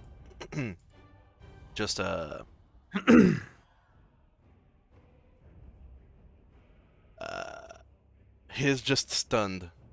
He doesn't know what to do. I'm going to use Action Surge. And wheel around with, just 2 big ol' axe swings to, Ms. Ulxian. Sure, go for it. And no, it does not adjust to volume for everyone else, I don't think. Volume is just for you. Oh, she's in the bubble. You have advantage, roll again. I sure do, you're right. But nay, it's not a crit, it's just a regular 16 points of damage. And then a second attack. 17 misses. Unfortunate. And there's no flanking to be had there. From your current position. Drac is just yelling and flinging blood and his axe and is just... This is why he's very mistakable for a barbarian. Alright. You're the pure image of hatred right now. And... yeah. Quite the way to get your... to test out your new great axe. And that is my whole turn. Fun. This Ulxian twin is down. Let me make a death saving throw for him. That's a failure. What is that terrifying face on the other twin? Frightened. Yeah. That face is Or disturbing. also just the scream. Looks like he just got a wee. I gotta pee. I'm afraid! I'm so scared. Yeah, that Ulxian twin has not made his death saving throw, so he's on his way, on his declining path to death. And that's it for his turn. Earbrov is just stunned and holding onto his axe, and he looks at you, Drachdarin. You can't really see him, but he just blinks. A couple more tears go down his face, and he just doesn't even knows what to do there. But you sense you sensed a little bit of like warmth coming from behind you as you turned your back to him. But now the warmth seems to fade away a little bit. It seems like he's relaxing and he's lowering his great sword, and doesn't seem like he's hostile anymore. He's not on your side, but he's not hostile anymore. So that gotta count for something. Next up is Lady Sunaray's turn. Who just looks around in hatred.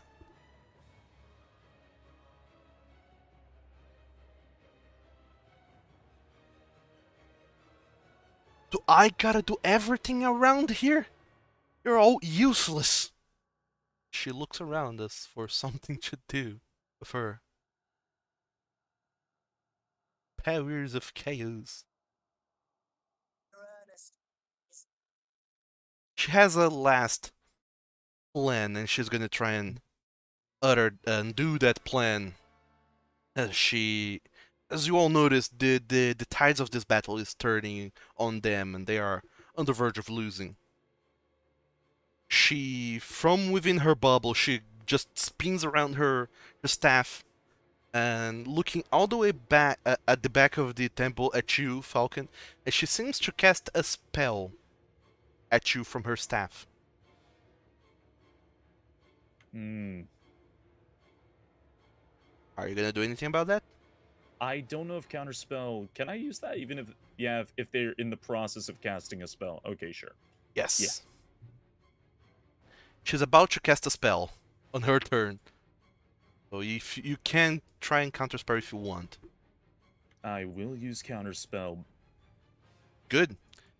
So go ahead and cast it.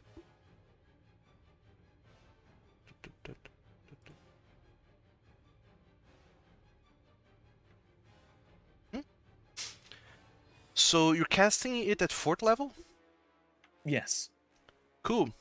Cool. You still have to make a check. So roll a d20. Oh boy. Make a intelligence ability check. I believe it is. Ugh. Yes. An intelligence ability check, an 8, unfortunately will not cut it. The DC is 15. Because she's casting the 5th level spell. I don't believe you have access to 5th level spells, do you? I do not actually know. So you're not familiar with this spell. You try to counterspell it, but it's too powerful for you to counterspell. So, yeah, make a dexterity saving throw. Oh, joy. That's also failure. Oh gosh. On a failed save, the target takes 4d8 necrotic damage. That's 21. Mm. That's him out.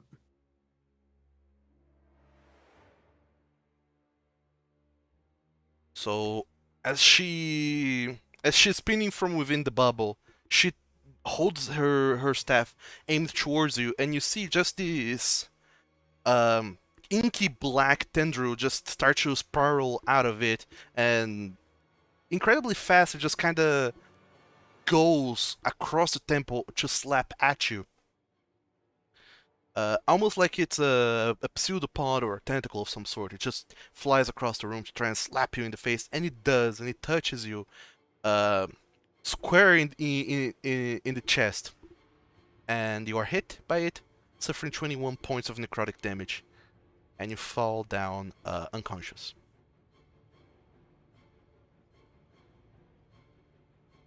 And the Watery Sphere is it's gone.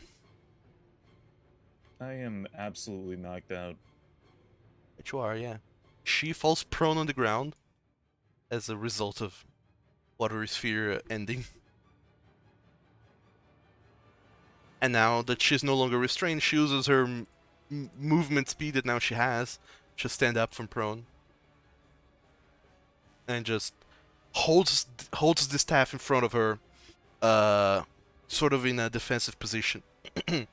I would like Drachdarin and Kolarys to make an insight check. The two of you.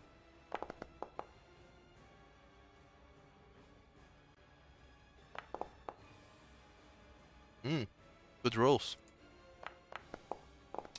However, you cannot as as you look at her, her eyes are darting towards everything in the temple, and then she focuses on the two of you, and she keeps bouncing her eyes from one to the other, just trying to focus at the two of you. And every once in a while, her eyes kind of wander off into wild, weird directions, and you can't quite tell where she's looking, what she's planning. But whatever it is that she's planning, you feel like she won't be able to enact it until the next turn.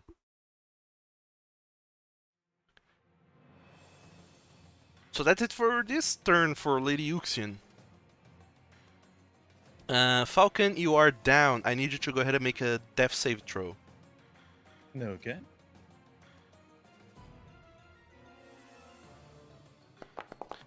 That's a success. Good. I do want Zasselmel to start pecking at her while I'm down. Sure.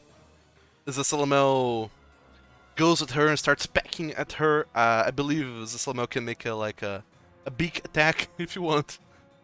Yeah. Go for it.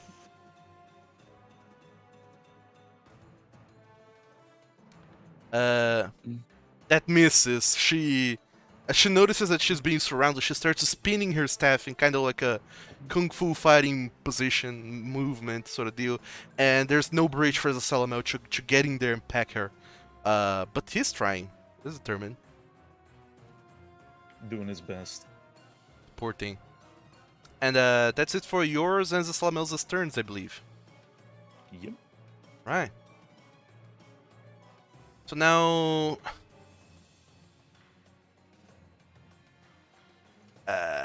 as that goes down, she looks at the other... her other son and says... Lady Sunray, she says, "Clear a path for me! Take down this big one!"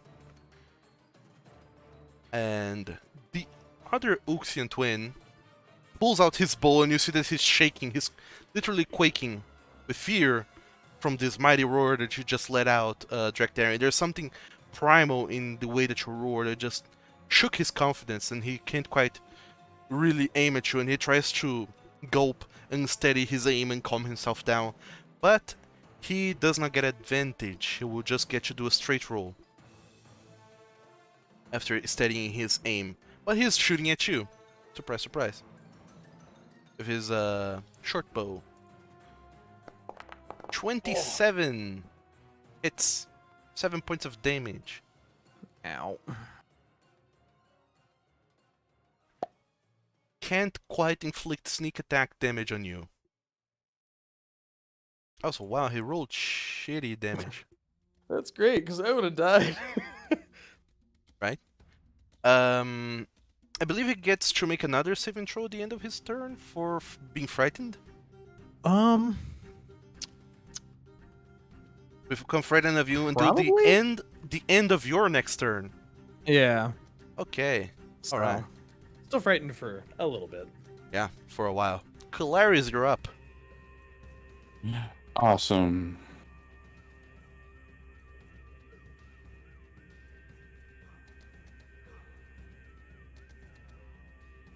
What is my movement? 30. It should be 30. You can dash as a Okay. bonus action as a rogue. Yeah. So I was thinking is move that 30. Mm-hmm.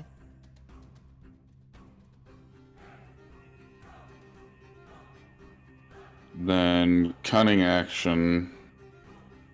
So I can dash again. I don't even know if my token moves. Come on, token. Come on. I believe if you press space, he'll go.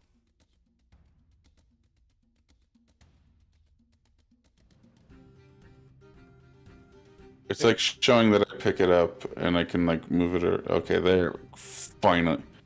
Foundry's just being mean today. He can do that sometimes. Now where's my token going? All the way down there. Just not what I meant. It's not what I meant at all. I meant to dash over here. And then I'm going to use the one potion I have in my inventory. Mm-hmm. Potion of healing to Falkan. Sure, you're using your action to do that. Yeah. Falkan, you are being healed. Once again, 2d4 plus 2 from the healing potion. If you want, you can roll another 2 hit die. Joe, cover hit points.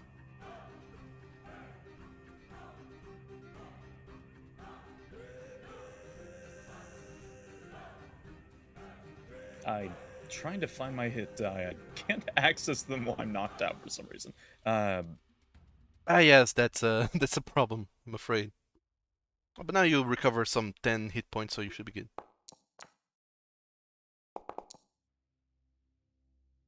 Just gonna wake up coughing, absolutely covered in my own blood.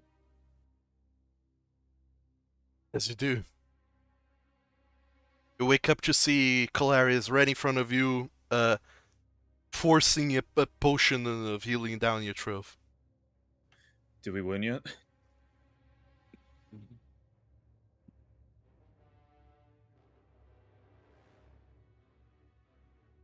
And that'll be my turn. By the way, Falkan, you should be up to 18 hit points, Okay. not 11. There you go. Alright. Welcome back. Now is Vargrid, who's gonna go ahead and attack Lady Ulxian a couple more times. 21 hits, 25 hits. Good. Finally hitting her. Shitty damage, but still, 11 points of damage Good job, is buddy. 11 points of damage. As he keeps attacking her, you see that there's a moment when all of you guys were attacking Lady Ulxian, it seemed like she was just deflecting her attacks. Some of them slid off of her to a degree. She was just making wincing faces, but now, when he connects with his second attack, she actually yelps in pain, and you see a splatter of blood going on. So imagine that those first attacks were taking away from some sort of buffer of hit points that she had.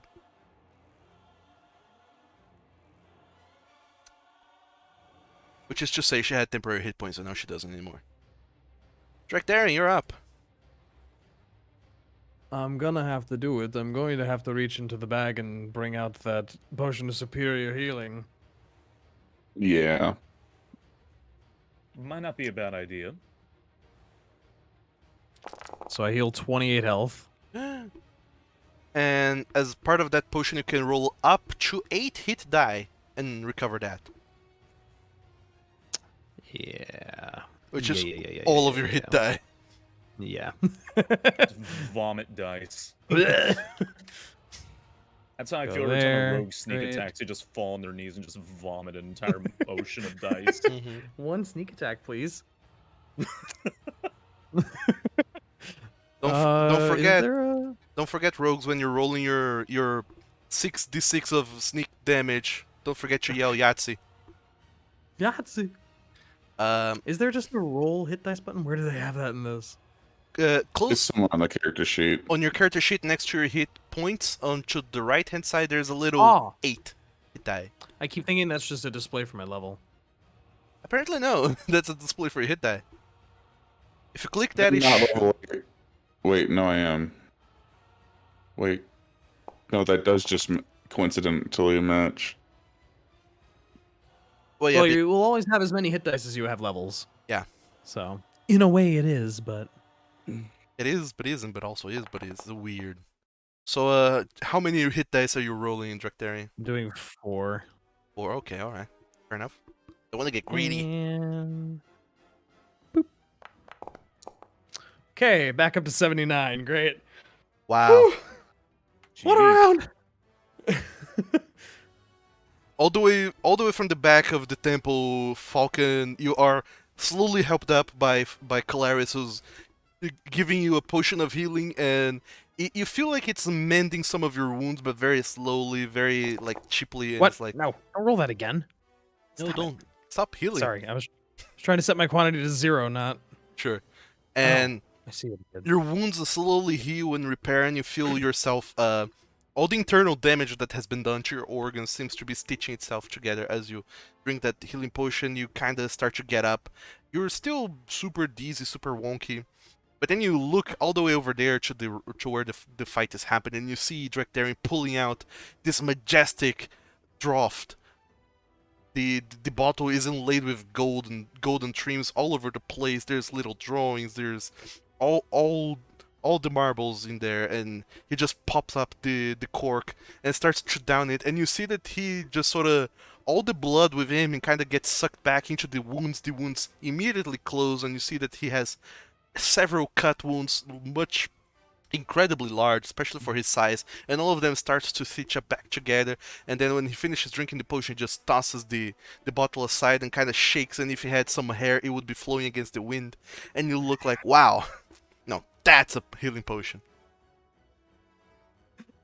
It's like I And- just saw someone reverse eat food. Yeah. And you still have your action, Drachdarin. Yeah.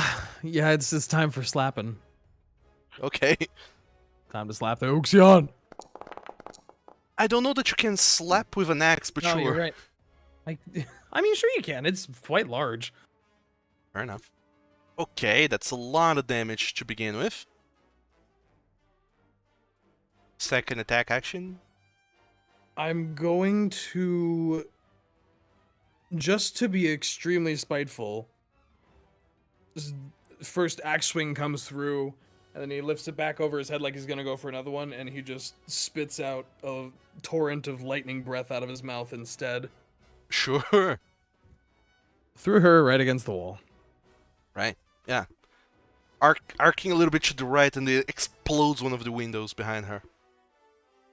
Which, I believe was an that's F5d6. I believe that's a saving throw she has to do, right? It sure is. Constitution, if I'm not mistaken. Why you only roll 46? Constitution, right? It's a dexterity save, I think. Oh no, well, For lightning, yeah, I think it is dexterity. lightning's a dex save. Oh, you're right. Oh, sucks to be you. That's her good save. Well, yeah, probably. I don't care. I'm being spiteful and using my features.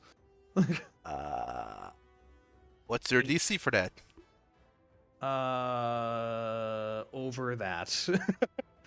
It's 8 plus 7 plus 3. So 7. yeah, my con modifier, man.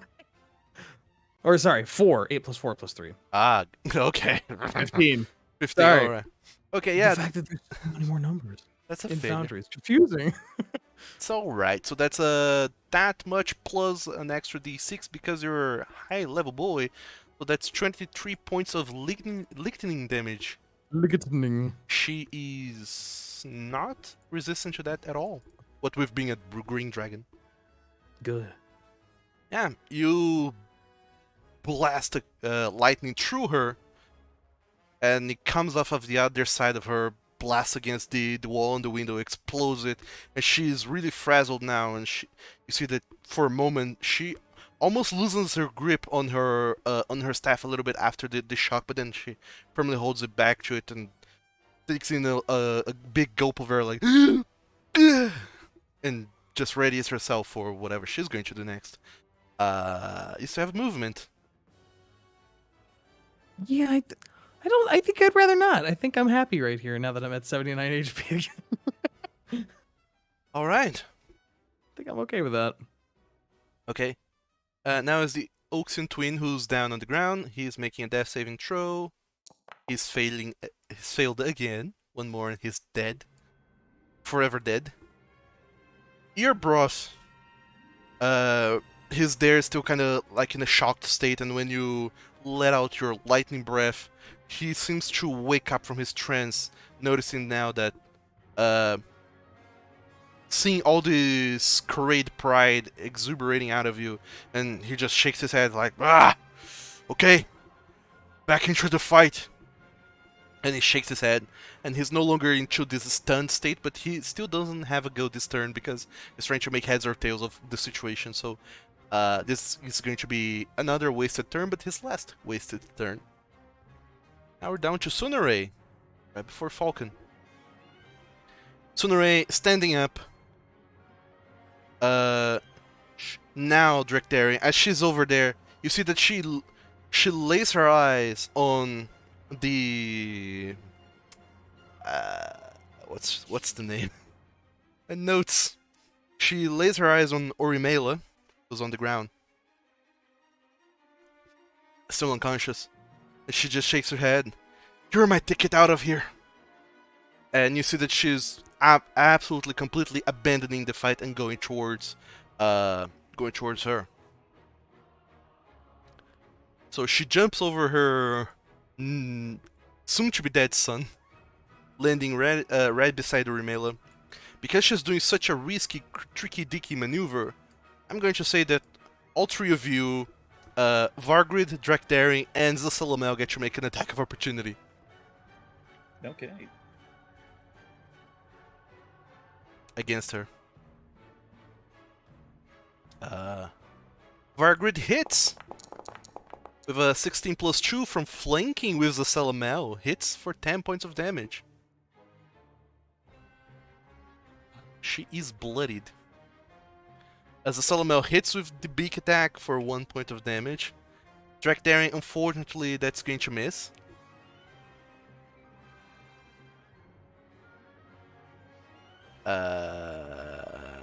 Don't believe you have still inspiration, do you?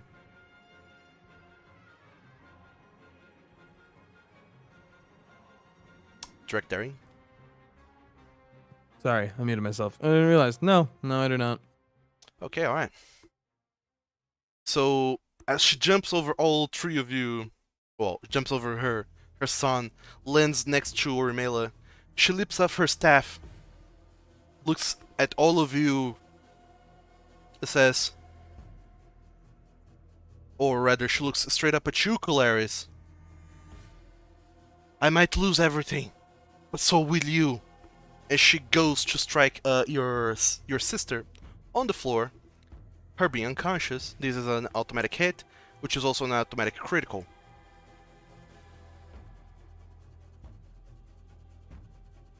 Kolarys. There's nothing I can do. I mean, From all the way over the back of the church, you see Sunare. She strikes her staff at your sister, using the tail end, the stick, the pointy end, to strike right into her chest, stabbing at her. And as she does, you see that the staff glows with this dark, sickly green energy. And as it does, you see that she starts to chant some words, and the whole air around all of you guys becomes very heavy and oppressive. It's really chilling all of your guys' spines as you see she doing this when she stabs her with the staff, kind of spins it around a little bit, and you see that your sister, she just lets out the last final yelp before she falls back, her eyes open, and she goes limp as Sunare deals a death blow to her. You see, for just this smidge of a moment, what appears to be an apparition in the shape of your sister, Claris. You see this ghostly image of Orimela floating upwards from out of her corpse. And as this apparition is floating up, Lady Sunare, she grabs this apparition, this ghost, by its arm and chants another word, some arcane words of necromancy.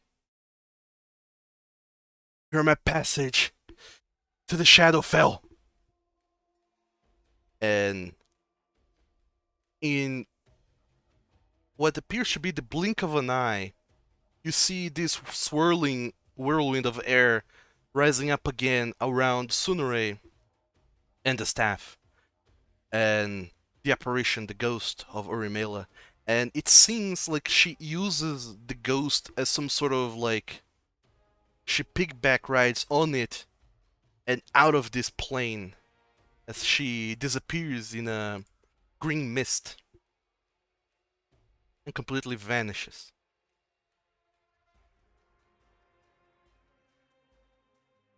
whole air around you, Drachdarin, feels cold.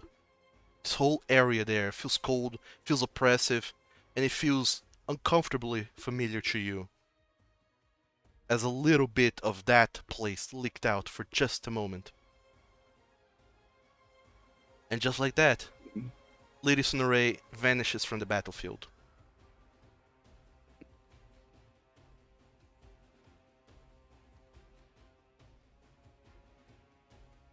Falkan, you get up just in time to see the last remaining Ulxian, the other son who was hiding behind the pills. He's no longer frightened from Drachdarin's roar, but at this point he seems disheartened as he just see his twin brother laying down on the ground, bleeding out. You see that his mother has just disappeared off to somewhere, and you see that there's blatant confusion going on in his face, and he does not know what to do. What do you want to do, Falkan? Gonna specifically point my staff in his direction and yell across the church. Were you the one who shot me? He looks at your direction, not super sure what to say, and he just nods, kind of lower. Fireball. just the instant he nods, just the fire goes off. Okay, sure. Oh boy. Oh lord. Lordy. Have mercy on his soul. He's a rogue, he'll be fine. Yeah, he'll make a dex save. He fails. Thanks to evasion, he suffers half the damage, which is 14 points of damage. Still. And I'm gonna shoot him with Mind Sliver. Is that a bonus action cantrip? Actually, no, it's not a bonus action cantrip. Actually, can I just, like, aggressively... no, wait. Actually, no, I'm curious. Nah, you know what? I'm just gonna stand right here.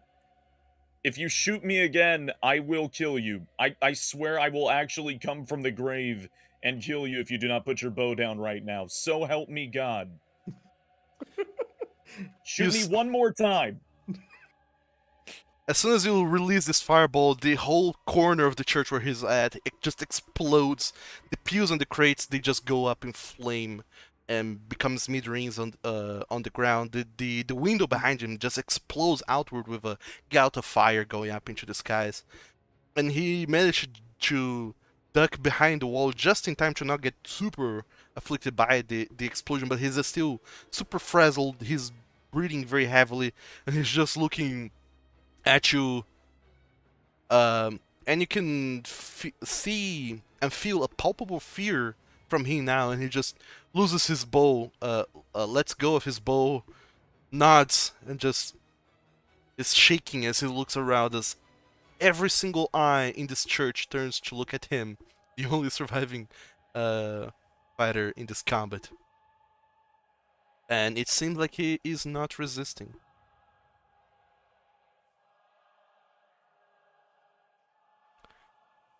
Hey, you, big guy. Hold him down. Specifically pointing at the Kolarys.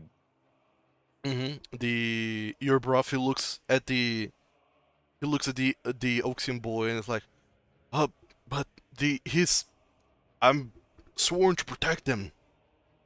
My name's Falkan Dokul, you work for me now, and you work with Drachdarin, alright? He looks at you for a moment, not understanding exactly what's going on.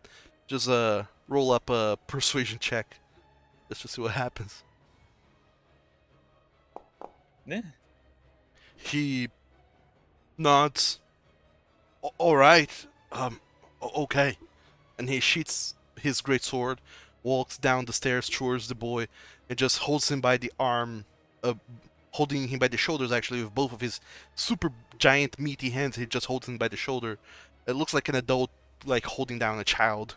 And the Ulxian boy, at first he thinks to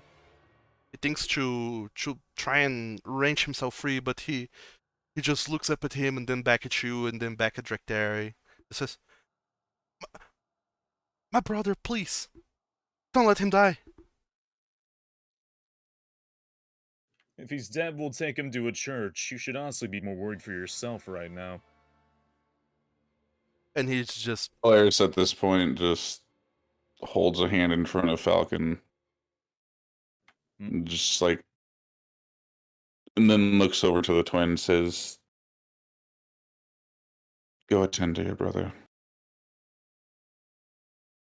And then, like, in a daze, just starts walking towards his sister's body.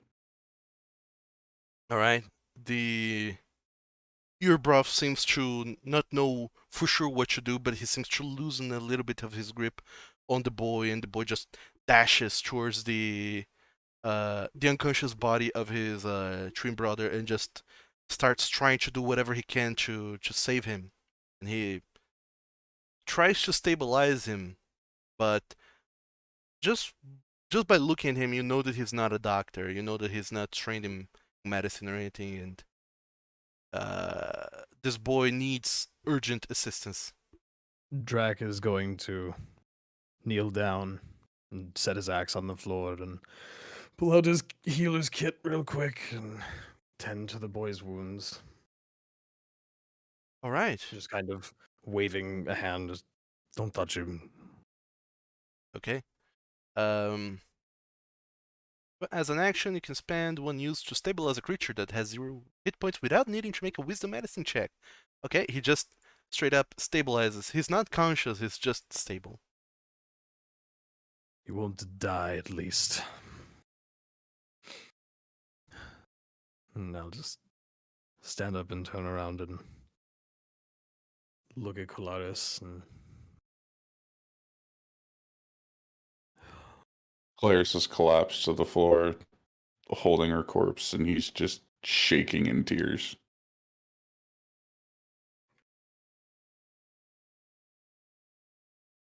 Oh. Well, all of you now just stand there and look. Kolarys, your sister, she's still fallen down there on the ground. Her eyes are still wide open, and you can see her lifeless eyes just looking up at this at the ceiling of the temple. Her body completely limp, and you cradle her up in your arms, and even though it's been just a few moments, her body already feels cold. In fact, this whole area around where you are right now feels cold, unnaturally so.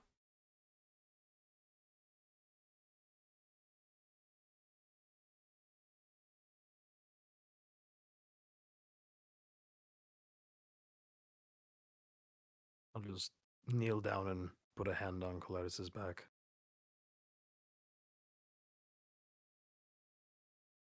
We should leave. We should get back to your family. Claris isn't resisting or anything. He's just completely despondent. I'll scoop up his sister as carefully as I can to carry her. And stand up and look at your bruv with just like this very disappointed face. And just, you serve the completely wrong side, my friend. All your work today and your employer's work has done is killed this girl. I would recommend that you change your employment. He is just now looking. He's looking at Falkan, who previously just said that he works for him now, and then back at you, then at Claris and his sister on the ground, and he just seems at a loss for words. He's just like, but I was under an oath to protect the Ulxian family. How? Why? What? Sometimes you can fight for the wrong side and not even know it. And I'll just stand up and, with Kolarys, just start walking out of the church. All right. Polaris follows without problem. All of you now start to leave the temple. I imagine. Your breath seems to be cradling the unconscious body of the other Ulxian twin, and just also keep a very close eye on the other Ulxian boy to make sure that he doesn't runs away. And at this point, all of you just walk out of there. Vargrid, at this point, you just see his eyes flaring up as he just looks at all of you.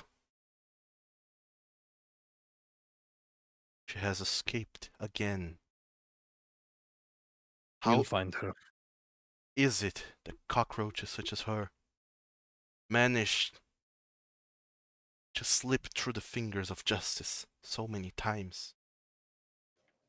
They're disgusting, aren't they? Well, you heard her. We know where she went, at least. She went to the Shadowfell.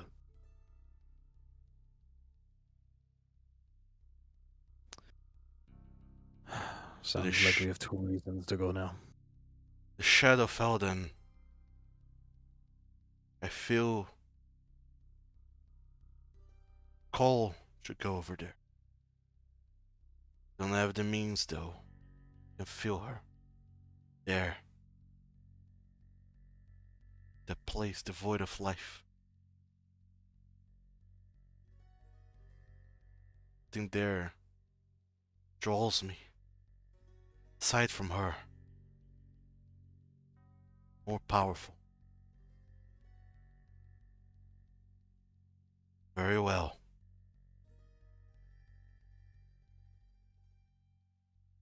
And Vargrid seems to accompany you for the time being again. You'll have to get back in the bag, obviously. Don't want, the city to kill you. Vargrid looks up at you when you can see a scowl on his face as he just nods. You put the bag down on the ground, open it up, and hold it open for him, and he just kind of finagles himself back inside. And in he goes. That guy. Gotta love him.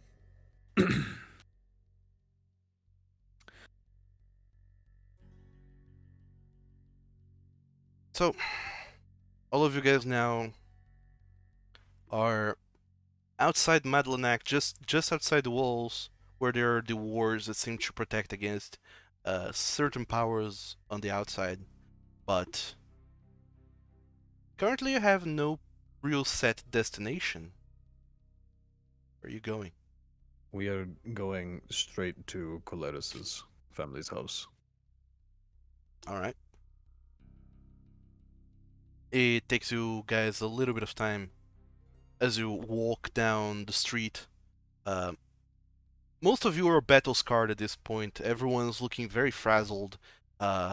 Everyone on the street seems to stop in shock as they see the Urbroth carrying an unconscious noble child, and you, Drachdarin, carrying another unconscious noble child, and everyone's just really appalled without understanding what's going on, and everyone just takes them a time to realize that they should not be in your way until they start to make way as you start going down to the merchant's quarter towards Kolarys' family home. It is not a very long walk, but I do imagine, however, that it's sort of a silent one, as all of you are still trying to come to terms with what just happened and try and understand and reliving those last couple of minutes in your heads of what happened just then and there to that church. When you arrive at the Kolarys family home,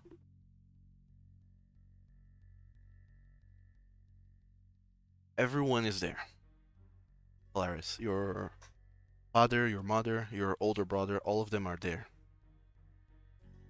And as soon as you come in through the door, they seem at first they seem a little bit shocked, to trying just to imagine like where have all of you been, but then they see you carrying your sister's body, and then they realize that she's not moving, breathing, or anything. She's completely limp, and a silent understanding goes on between all of them. And they just your parents, they just rush towards Drachdarin to hold Ormela in their own arms, take her down to the couch, put her there, and it's quite a heart wrenching moment when you see your mother and your father, both of them, very stoic persons who have been together and have endured everything that life has thrown at them. Through thick and thin, you have never seen them break. And now, as they are there, you see both of them just openly weeping, collapsing on the floor on their knees, holding both of her cold hands, just looking back at the three of you. Please, please, tell me this is not true, please. This can't be true. Not my fault. It is not your fault. What The happened? blame lies purely with Lady Ulxian. What has she done to her daughter? Please. This can't be happening.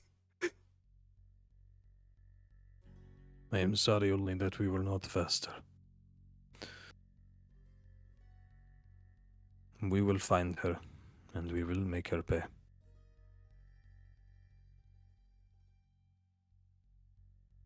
It's possible she might not even be dead. Well, dead, anyways.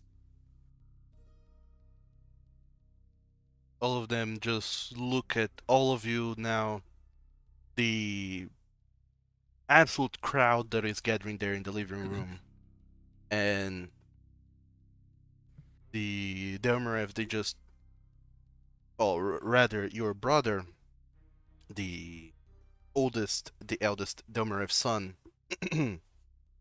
uh, he just looks at you all and approaches you and says, I think you all should give us a little bit of time to... Please.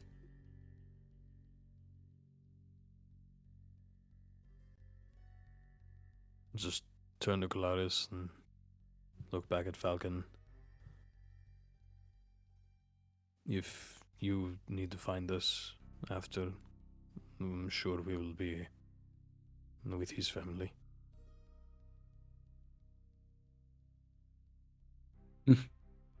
Family. Right. I'll just sigh and then give Kolarys a very firm hug. And turn to head out the door. As you leave, I imagine you leave as well, Falcon, or do you stay? Nah, I've gotta go leave. A, I have to deliver a dress, and B, I have to deliver the bad news. Okay. You leave. The two of you leave, and now to meet your bro and the Ulxian twins back on the street. And your brother, Lord R, he puts his hand on your shoulder, Kolarys. He looks you deep in the eyes, holding you very firmly, and he says, I do not know what has just happened, but this could not have been your fault. I'm sure you did everything you could to... Come on. Need to be there for Mom and Dad.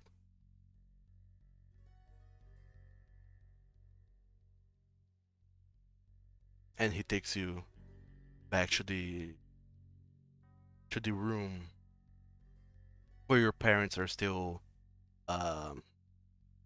doubled over your sister's body, just weeping now, holding her hands and just caressing her as if at any moment she would spring back into life. They're just at a loss of what to do and what's going on. And your father now, he stands up, and you see that his eyes are very wet and kind of reddened a little bit. He stands up, tries to look as stoic as possible as he looks at you. Claris, I need you to tell me what happened. Don't leave anything out. It was my fault. She came after our family because of me.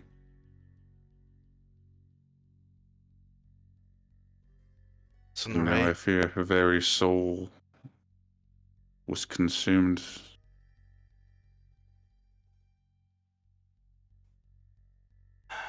It's not your fault, Claris. Sonoray, she's a psychopath. She's a devil who preys at the lives of others. She's been trying to destroy families in the city forever. She single-handedly managed to collapse the Neodontudes into being just a fraction of what they used to be. And now she has targeted us. She would have done something. It's not your fault that she came after us. She would have done so sooner or later.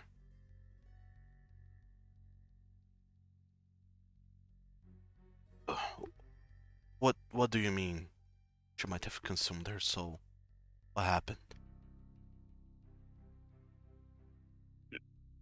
She struck it, and I saw an apparition. Lady Ulxian grabbed her, and both of them vanished.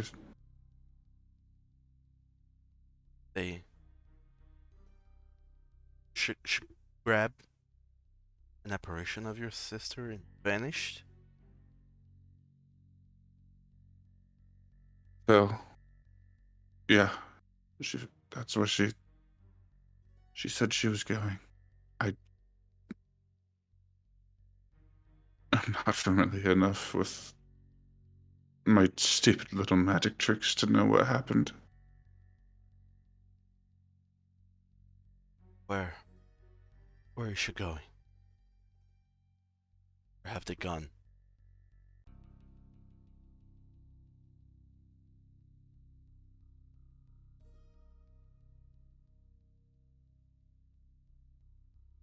I never remember what the name is. Shadowfell, yeah.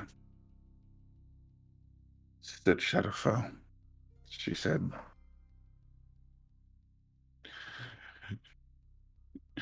She said my sister was her key to the Shadowfell.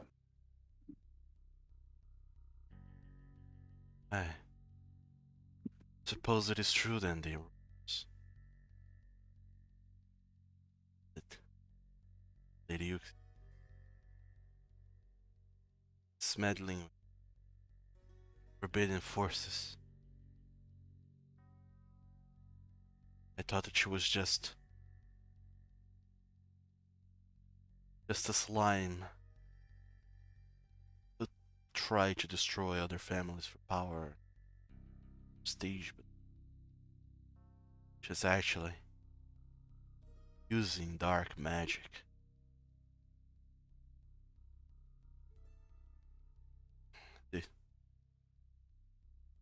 The city needs to know. The council needs to know of this. Everyone needs to know that the Ulxians are traitors, treasoners. I'm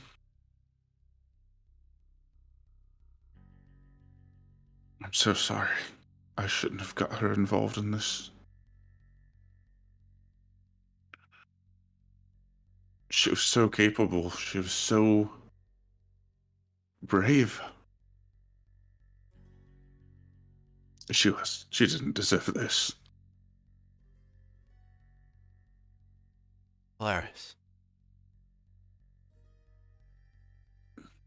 Ever since ever, I have taught you. Family sticks together no matter what. Thick and thin. Maybe sunny, maybe rainy. We will always stand up for one another. Your sister was not about to let Sunray try and destroy you and sit idly by. None of us would. If she didn't go, I would have gone, your brother would have gone, someone. We would be there for you, with you.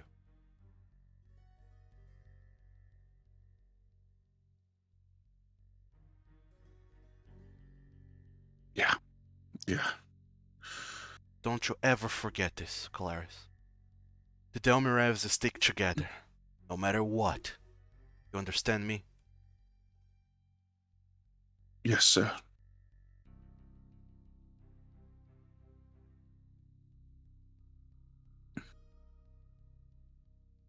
We need to decide what we're gonna do about the Ulxians. Or about what just happened. Go to the council. At this point, I would not be surprised if her sons would testify against her. She left them for dead. There's also a curate currently under the employment of the Falkan's family, who will also testify. We need everything we can to take her down. I'm afraid, Claris, it is not yet time for mourning. We need to see this through.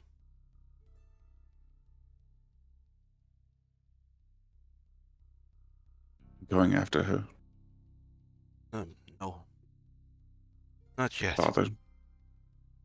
I will not Falkan stop you. is also wrapped up in this.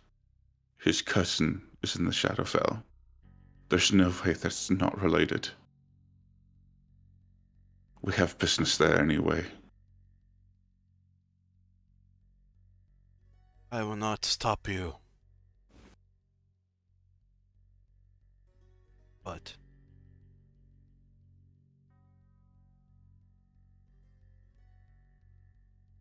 I think we just need a moment. As a family, Yeah. just stick together and put your sister to rest. Yeah.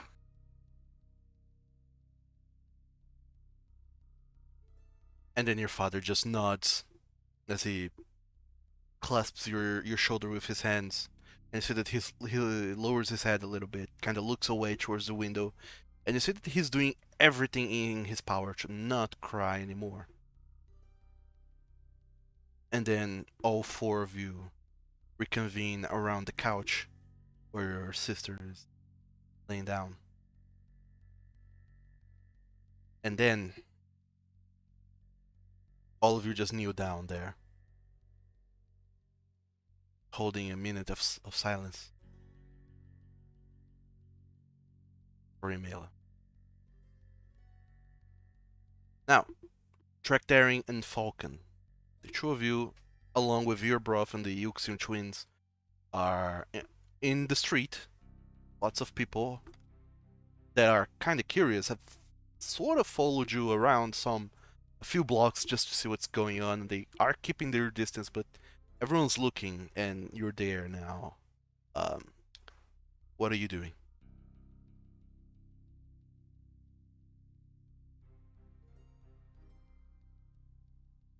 What's the plan, Falkan? Head back home. We're going back home. Yeah, bro. Escort those two home. We can talk tomorrow. Back to the Ulxian state? Yes. Presumably that is where they live. Make sure the one is comfortable, he will heal. Very well. I shall do that. And then he turns around, taking the unconscious body of the boy and just keeps him walking towards the hill to the Ulxian Manor. And the two of you, Drachdarin and Falkan, start to make your way back to the Doku Manor. And once there, you're greeted by a very unsettling scene, to say the least. Hold on, I was just chewing. A sort of unsettling scene, not so much because it shocks you in any negative way, but because of how contrasting it is when you arrive back at the cool state and you see there Falcon's mom. She is just there. She just smiles. Ah, Falcon, my darling boy, you've returned. Did you get the delivery I asked you to get? I did. I got it right here. And then just holding it out. Very well. And she holds on to grab it and see that it's sort of kind of like folded over in ways that a parcel should not be. And she looks at it. Falcon, my boy, what has happened? I fell down some steps. Got shot once or twice, but Shot? What do you mean you got shot? they were very sharp steps. You fell down steps and got shot by sharp steps? What are you talking, Falcon?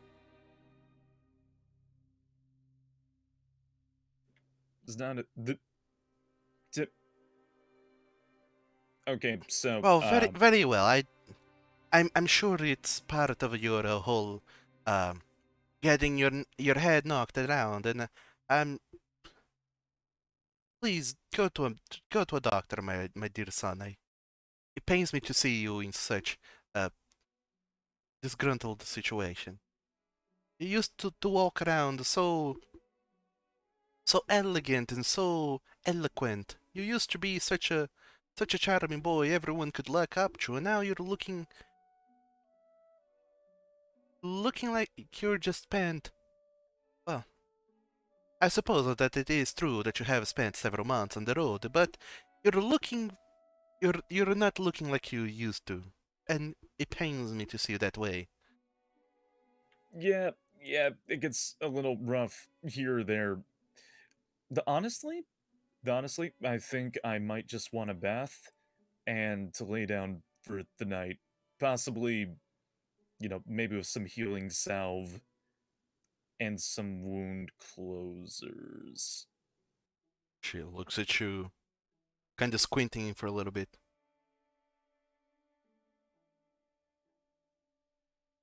Very well, Falkan. I'll leave you to your devices, but please take more care of yourself. You're the Oh, I cool, try. for crying out loud. You can't walk around in the street looking like you do right now. People are gonna talk. Hmm. Josita, please. Falcon needs a bath. Could you prepare one for him? And, hello. And she very sincerely smiles, kind of cocking her head to the side a little bit, looking at you, Drachdarin. I heard that you're now to work under us, so I would be very delighted if you could make sure that this doesn't happen to Falcon again. My apologies, ma'am. I did my best. I will improve. Very good. Now, I need to go and look into this dress. Hope that it has not been ruined, and if it has, try and salvage some of it. But if you'll excuse me, ciao, ciao. She turns around and goes up the stairs back to her bedroom.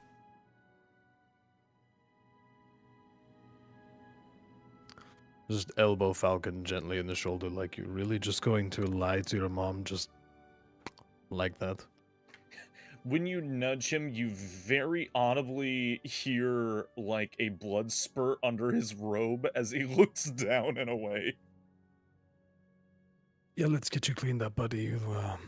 You kind of look like shit. Like you hear a very noticeable gore sound. You still have an arrowhead lodged in you, don't you? It hurts. Okay, come on, Yeah, let's go. standing there, Let's trying to let's look go. cool for Yep. a bit. Oh, you look great. Don't worry. Thanks. Let's get you fixed up. The arrows really hurt. It's okay. I'll pull it out. They It'll shot be me better. like 3 times. Twice, actually. You'll be fine. They shot me like twice. And then I got shot again. Yeah. So, Josita comes by, she gasps when she sees the state that you're in, Falcon, and she helps you up the stairs and into your bedroom. She gets the whole kobold servants to come in and prepare a bath for you. They bring out the bathtub to your bedroom. They start filling it up with hot water that they're boiling down at the kitchen, and they bring it up the stairs. Using a dumbwaiter somewhere else in the house to assist with the going up and down. And then they fill up the whole bath and they leave 2 buckets, one with more hot water, another with cold regular water next to you, some towels, soaps, and other the whole shebang for you to take a bath befitting of a noble. Master Falcon, if you'll excuse me, I recommend that you try and not go outside too much for the following days. You're looking very bad, and your wounds there looking very nasty. Yeah, there were some pretty aggressive steps. I'm not the most durable. No, but a couple scars would do you good. Mm, Ladies like scars. Come on. do they? Yeah.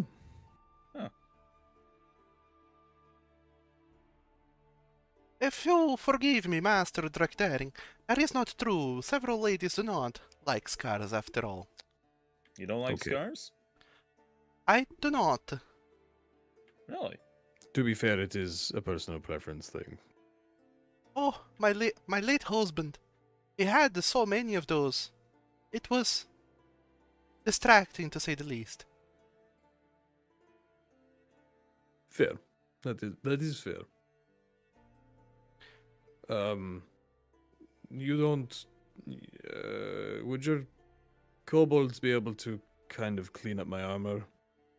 Is that a thing that I could have you guys do? Of course, Master Drachdarin. I'll have them come up and take away your armor and clean it up for you. Awesome, because that is. It could use some work. Of course. Now if you'll excuse me. And she bows deeply, walks out of the room, and leaves the two of you to your own devices. I just set about undoing my armor, which takes 10 minutes. Just that specific grudge. It's very, very specific. Look, Falcon, you know what we have to do next then. Go to the Shadowfell. Yes. Yeah, I kind of figured that. Kind of figured we were already going to the Shadowfell, but now I've got 2 reasons. It is not something that should be taken lightly. Yeah? No, I mean, really. I know you've done magic, you've traveled forward and backward in time, but I've been to this other place and it is not good. There is nothing there but fear and death. No, lovely. So, if it's the Shadowfell, we should bring the light spell. Well, it's not a bad idea. Hmm. But the Shadowfell is more like a mirror of our world. It's everything you think you know about where you live will be completely flipped upside down when we go there. No, that's not the first time, somehow. Somehow. So, does that mean I'll find the anti-you or something? You know, I don't know about that one. When we went, it was just a lot of disgusting creatures and dead things.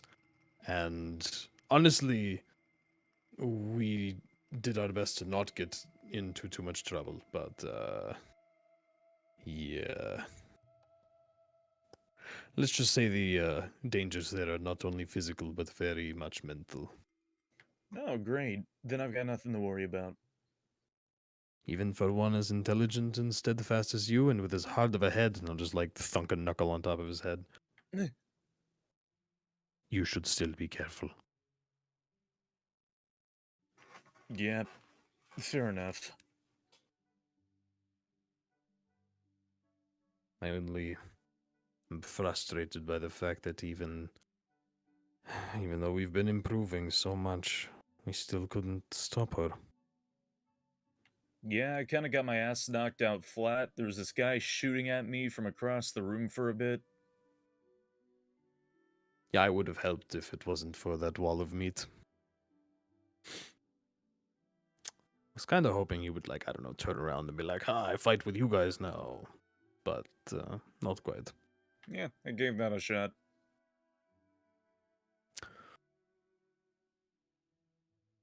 Well, let's rest, and tomorrow's a new day, I suppose. Yeah, fair enough. Does your family have, like, well, you've got, like, a nice yard here, yes? Yes, what? Any big trees around? Why? I just need to go have a moment. With our trees. Near your trees. Listen, I'm not going to chop them down. we're in a washroom. You can use the toilet over there. That's not... First of all, no. Not what I'm talking about. Second of all, thank you for inviting me to your bathroom. Prego. Prego.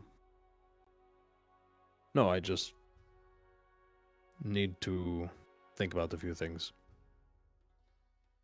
Don't eat Back my in- family's trees. I'm not going to hit the trees. Why do you think I'm going to hit the trees? I don't know. It's been a stressful day, and the last thing I need to hear is like, "Oh, Falcon, why is the tree cut?" I promise, as your personal bodyguard, I will not destroy your family's trees. Okay. Okay. I'll just pat him on the shoulder, a little heavier than I should probably, and walk out of the room, bringing the axe with me.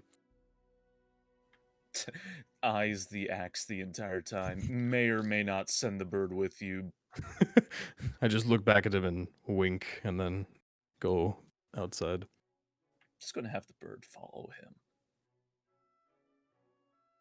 Fair enough. I believe that from where your bedroom is in the house to where the trees are in the cool property probably isn't like over 100 feet, so you could even look through the eyes of your bird if you wanted to. Mm. In any case, you not your bathroom, but your actual bedroom is where they took in the bathtub, and that's where the whole bath has been prepared for you. The And- bath is in the bath. It is in the bedroom. Well, You can pick up and move baths. Science. it's it's medieval times. They have one bathtub that they put around places. That's how it goes. Before plumbing was invented and such. Hmm? Oh, In any case, you're from the past, Falkan. You should know this. yeah, something. So, yeah, you enjoy your bath. You send over your bird to spy on Drachdarin, spy quote unquote Drachdarin, and Drachdarin, you walk down to the big backyard of the Kuz's manor place thing.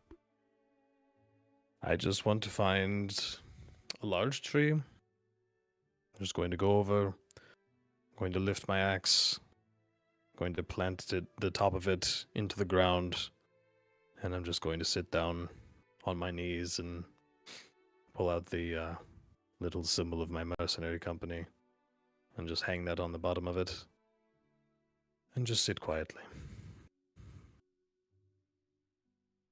For how long?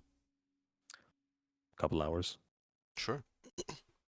As you're there, just holding onto the symbol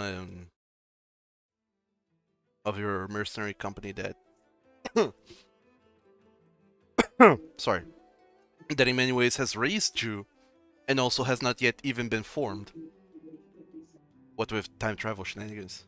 You sit there just pondering about the day that you had just had, but then the week that you have had coming from all the way from dreaming now all the way here to Matlanak, all the things that you have been through, all the things you have learned, all the things that have happened. And your mind is just filled now with ideas and possibilities.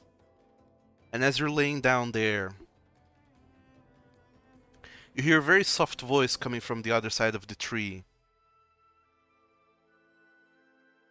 People have a way of whispering secrets to one another. They do that ever so oftenly. Someone has whispered your name to me, Drachdarin.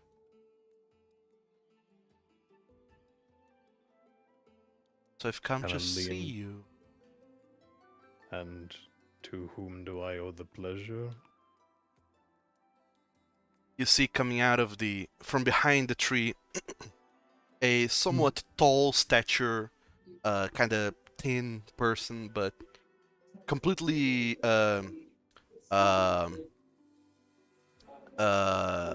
well, tall as this person is, they're still much shorter than you, truth be told. They have like a cloak on, a hood covering their face, but he just stands there, looks at you, pulls back on his hood, and you can see this person is a Symphidine. I don't believe you even remember what a Symphidine is, right? It's been a heck of a long time. Do you need a refresher? Absolutely. All right. Just a moment. Probably in my other notebook. What happens is that oh, sorry. Uh, all the way there in the future where you're from, you have heard of symphonies. You have not seen them per se, but you have clearly heard of them. Symphonies, they are somewhat pale complexion people that live in like much far down south on Nolyn. Incredibly far away from here. They have sort of a like their face is like kind of like a hard chitinous shell ish, and their upper face is kind of divided from their mandible and lower face pretty much, and they have horns and very long silky white hair. I might have a picture of a Symphony here somewhere to throw into the group to show you all. If I can find it quickly enough. In any case, those are the Symphony. You have not seen them, but you do know of them. In the time that you come from Drachdarin, actually make a history check for me. Why don't you? History check. Yeah. Because it's not like super widely known, widely spread knowledge.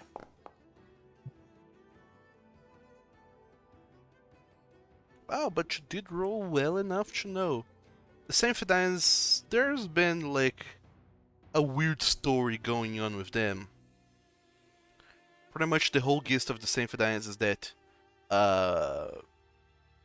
they had vanished for the longest time, and then apparently they had been living underground for over 1,000 years until some events several decades from before, well, several decades ago, quote unquote, when you around the time you were born, sort of.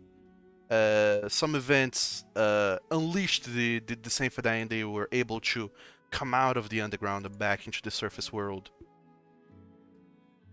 But because most of their societies had been formed on the underground, a lot of them were kind of reluctant to come into the surface, so they still remain widely unknown. But for whatever reason, you know of them.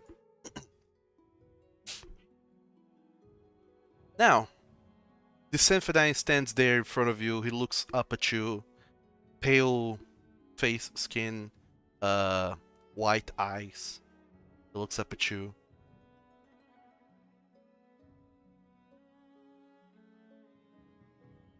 People have whispered your name to me, Drachdarin. Secrets, several, many secrets. I am one they call the Lord of Secrets. But I suppose you know my name. I would appreciate it. The Lord of Secrets is a bit on the nose. My name is Eaglebeth.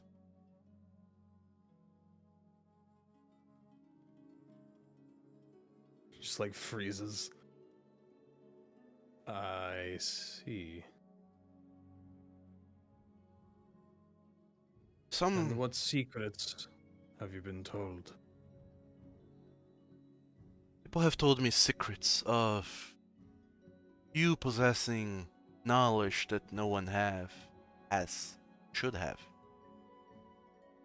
The only other person I have ever known to possess knowledge such as yours was my late wife.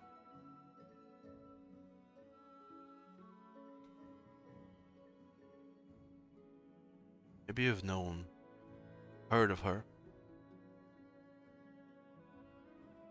Hakapfagan was her name. She saw the future. She claims to have seen the future. One that is different from ours. One where things, well, certain things have to happen for this future to happen, instead of another future that she has seen, which is far more disastrous and than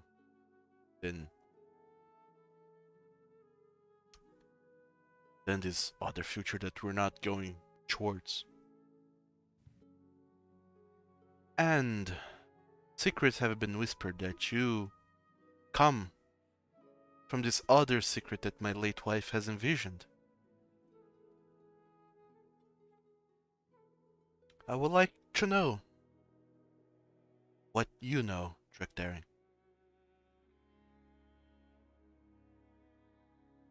I know quite a few things. Well, I know a But lot I'm of not- things, except for the things that you know.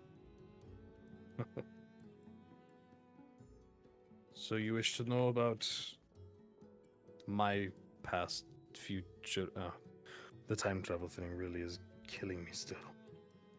I want to know all about the land that you come from, the world that you come from, the time that you come from.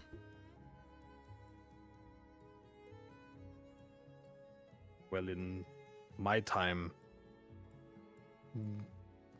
your kind, if I am not mistaken, a Samphadine, is rather like an urban legend in a way. What of Cosme? What has happened to Cosme in your time? That question keeps coming up.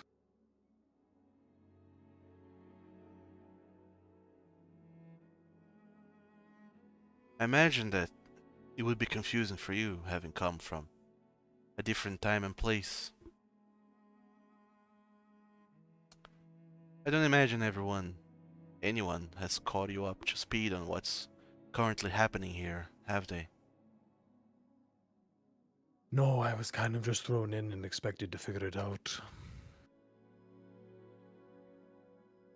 There is a lot to know, Drachdarin.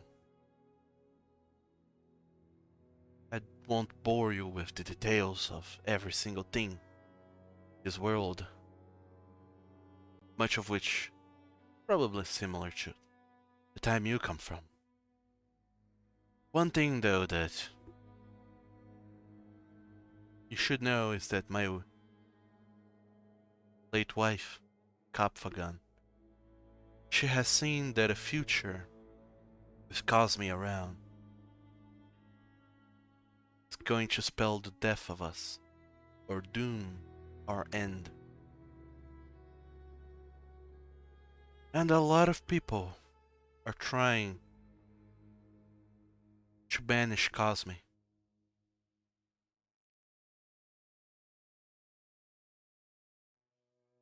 And a lot of people believe that Cosme should just be left alone. Those are the people who, as it turns out, have killed my wife.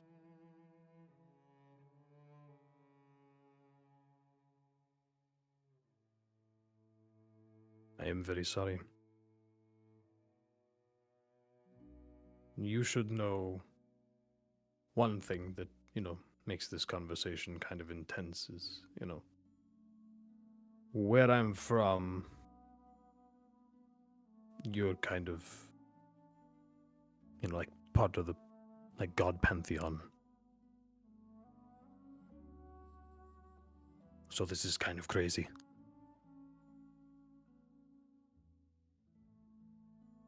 But imagine so. You know what they call us, don't you, Drachdarin? Me, my late wife, some of our friends and companions.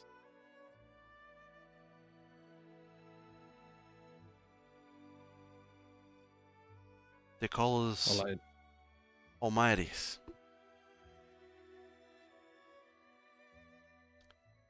We have traveled the land, learned most of what there is to know. We followed my late wife's leadership, We excelled in every single area. We became powerful.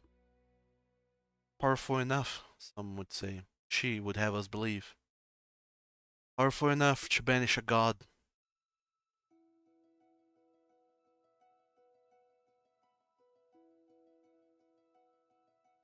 I want to be honest with you, Drachdarin.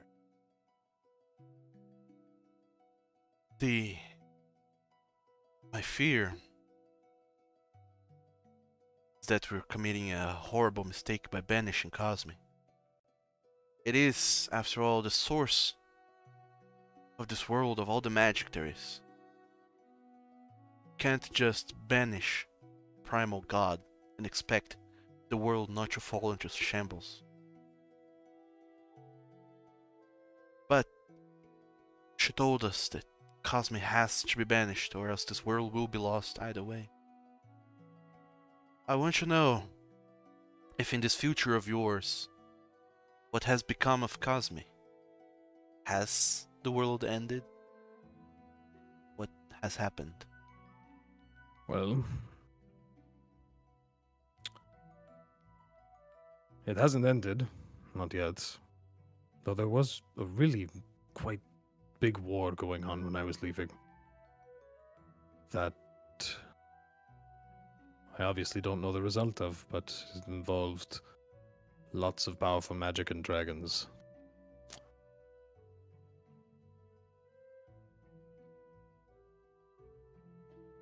For a time, I believe he was banished. But then at a certain point, a group brought magic back into the world. I am not very big on the specifics. I am from a small tribe in the middle of the different continent. I was raised by people who only know how to kill, mainly. I am not a scholar.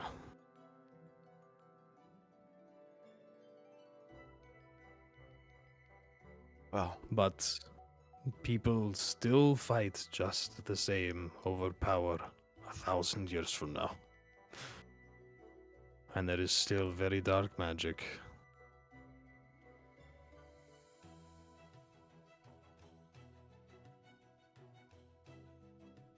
what you're saying then is that Cosme was banished for some time. For a long time.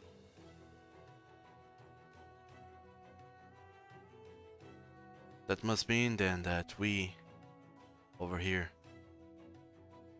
did banish Cosme after all.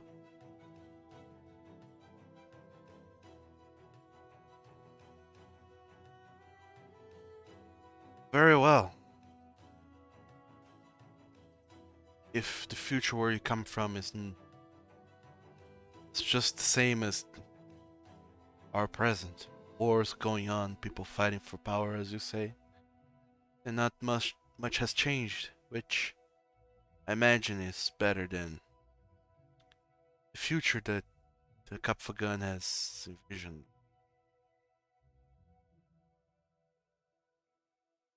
The world dies into chaos. Cosme is left alone. It might not seem like much, Drachdarin, but the secrets that you have whispered to me have enlightened me and the decisions I will make. Now,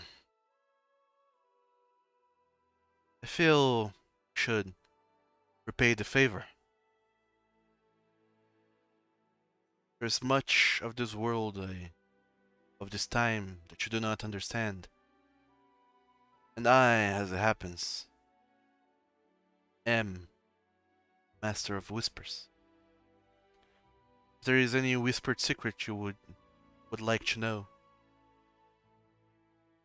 tell me. I will see what I can do to repay this favor. I am here seeking a creature. A demigorgon named Quanifica. Quanifica. Huh. I wonder what qualms you would have with this creature.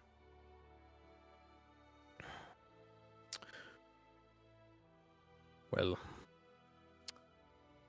I have a debt to a friend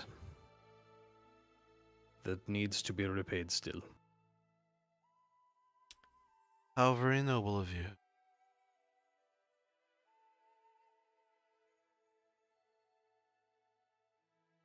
Well, I don't know how keen you are on going to the hells, but if you ever do, that is where you will find Magnificent. I was worried you were going to say that.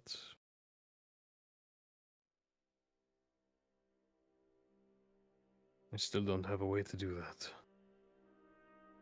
A way of going to the hells. Where I'm from, we were attempting to do such a thing. In my future, in my time, this creature is responsible for beginning to tear apart the walls between the realms, portals to other worlds, specifically the hells, pouring creatures through at times. Well, Drachdarin, if what you say is true and we do indeed banish Cosme,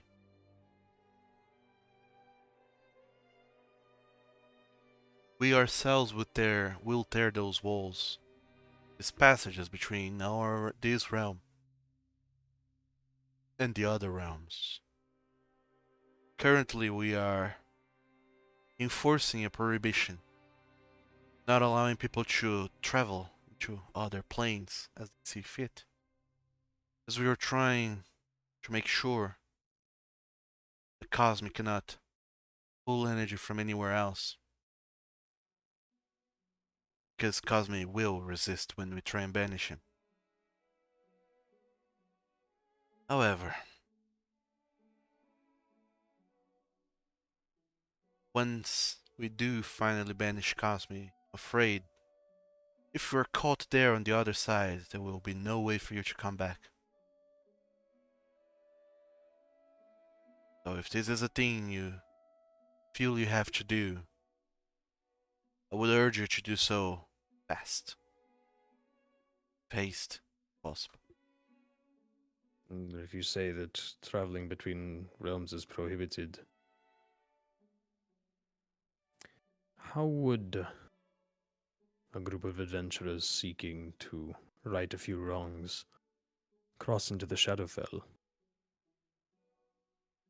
Shadowfell. Not the hells themselves. Well, Hells is on the list. Shadowfell is definitely a first stop for other reasons. We are trying to enforce a prohibition on the traveling to other planes of existence. All known portals are being watched to make sure that nothing comes this way and nobody goes that way. However, there are a few portals far, far away that we are unable to overlook. And there are artifacts that allows one to travel back and forth.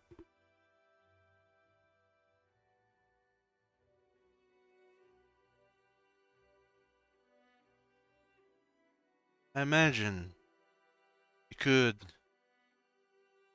tell you the direction of one of those portals and or artifacts. Well, it would be appreciated if we could go and come back. My group in the past and I were able to only because there was, I guess, sort of an constantly open portal in a way if you knew how to work it. But I'll take all the help I can get if I can help my friends.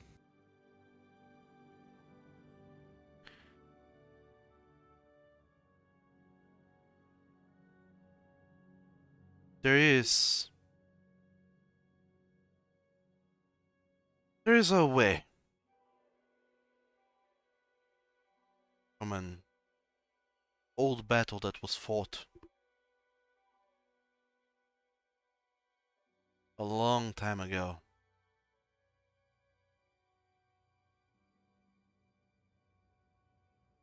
Someone came up with a way to go to the Shadowfell. They built themselves a crypt, coffin, that could allow passage into this other realm. And they connected it to another coffin over there. It is a ways away from here, but if you fancy yourselves traveling to Druimin, you will find it there.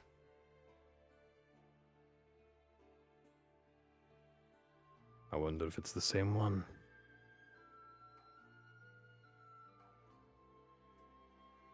That is one of the ways in which you could travel. Also, I'll be right back, you guys, real quick.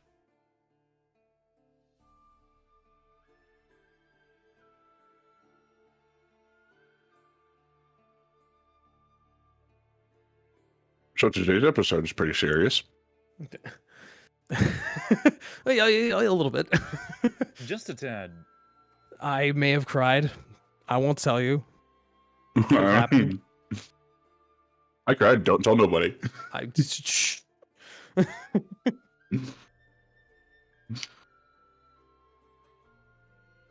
Hopefully, I did a decent job selling it. Well, yeah, you're the one that made me cry. I'm back. Hi. Welcome. Hi. Thank you. So,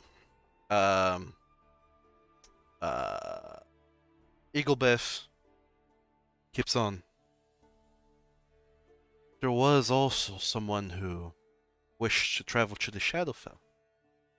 They created a staff that allows you to hop back and forth by hitchhiking onto the trails of whoever was just departing this world. If I remember correctly, the Academy had it at some point. The one here in Madlanak. I do believe I saw that very staff earlier today. In use. You mean to say someone went Shadowfell using it? Right before my very eyes, not 10 feet from me. And I can tell. I could feel the place. As if a little seeped back into our world. Very well. There is also one last option. If you need to go to the Shadowfell as urgently as you say you do, I could take you there. You and yours, that is. But how would we come back? Now that is the question, isn't it?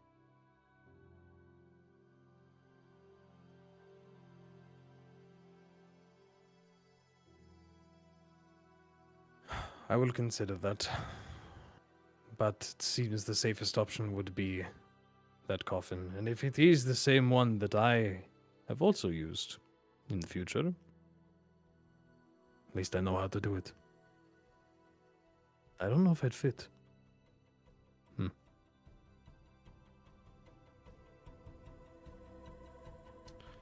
Well,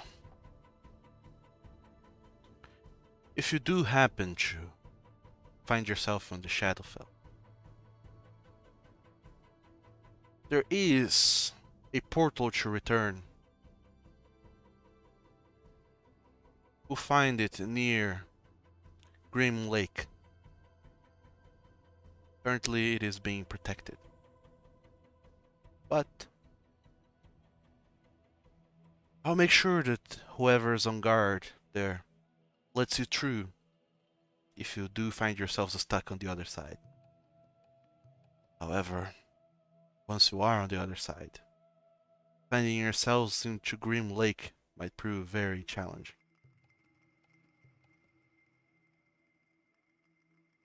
Indeed. And just make sure we bring a map with us. Drachdarin, it has been an immense pleasure talking to you. I cannot say that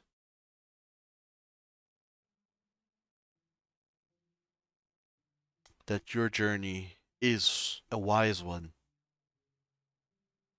but I see merit in what you are trying to do. And I honestly hope that things work out for you.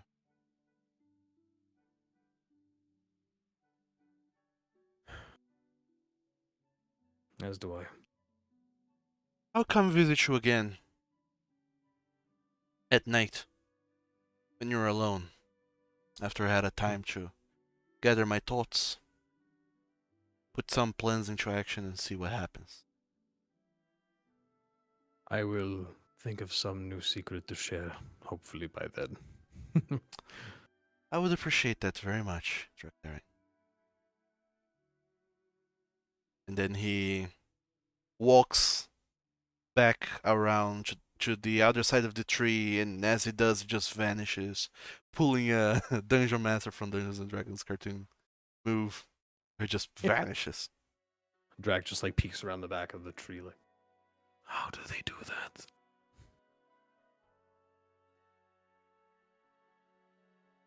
And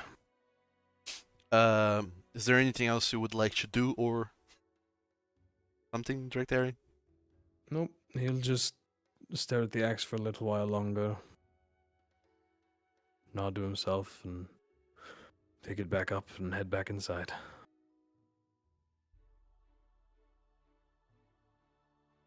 You do see that the Cools, they sort of like prepare one of the bedrooms to serve as one of the extra bedrooms that they have to serve as your bedroom, and you see that the kobolds have been hard at work to fit this bedroom to someone as large as you. You see that they're trying to quietly and stealthily dispose of a regularly sized bed, and they have replaced the bed with a bunch of pillows.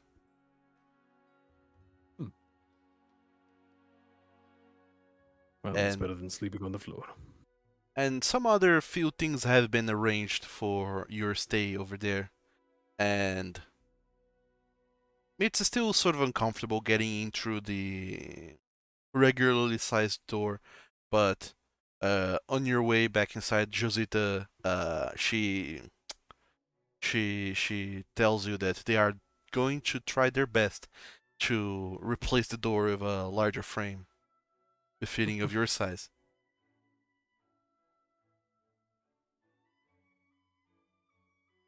So, you go to your bedroom, your new bedroom. Falkan, I imagine you have been, you have had spied on Drachdarin with the bird. Yep. Yep. You So he saw all of that. Oh, he thank you, saw, magic bird. he definitely saw Drachdarin talking to someone. And then I imagine you go to bed as well, Falkan. Also, yep. Kolarys, your night ends a little bit differently. your family find themselves at a temple in the city dedicated to Cosme and to the guardian dragon of Madlanak. And inside this temple, they have a few servants of the deities and clerics have come to examine your sister, and they do indeed confirm that she has passed away. And they asked your family if they want her to be interred or cremated or what. Your family is unsure of what to do, and they kind of confer for ideas for a while on whether or not they should bury her or cremate her, what to do. And do you have anything you wanna chime in on that? Keep her body intact. If her soul wasn't consumed, I will get it back.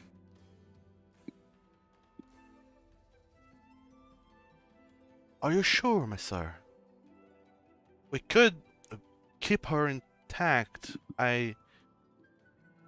We know ways to do that through magic. Some miracles could help with that, but I know this is not the time to bring this up, but we would appreciate a little donation as some sort of fee for keeping her here under our care and in a safe space for her. I'm sure the Dalmarevs can provide that very willingly. Your parents who are nearby, they nod and says, "Yeah, what my son said. If are you sure you can do this, Claris? I don't want to doubt you, but that seems a very tall order." I don't want to fill you with false hope.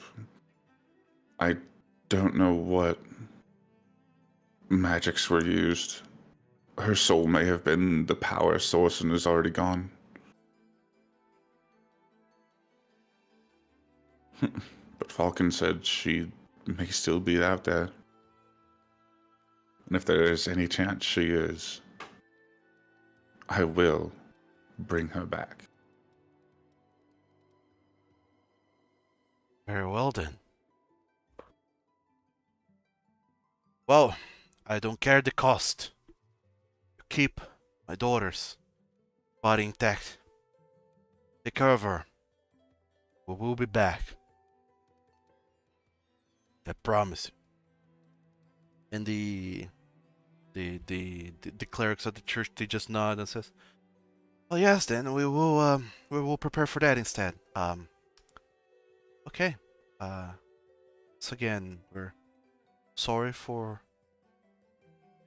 the situation in which has caused us all to meet currently, but I hope that good news awaits you all. And then they go away to tend to your sister's body a little bit. They start preparing to cast a miracle to shield her from the elements and everything else. Your mother gives her one final goodbye by giving her a kiss on the forehead, and then steps away to allow the clerics to perform the magic that they're doing. And then the Dalmarevs, all four of you, walk out of the temple and back into the streets, and slowly start making their way back towards the. Oh, we lost Falkan. I just saw that. Sorry. As they start to make their way back to the Dalmarev's manor, your father, he just turns to you, Kolarys, puts a hand on your shoulder and says, "I don't know what Falkan has told you, or what is going on exactly, but I believe in you, my son. If you believe that there is a way to fix this, you should go and see it through. We will be alright.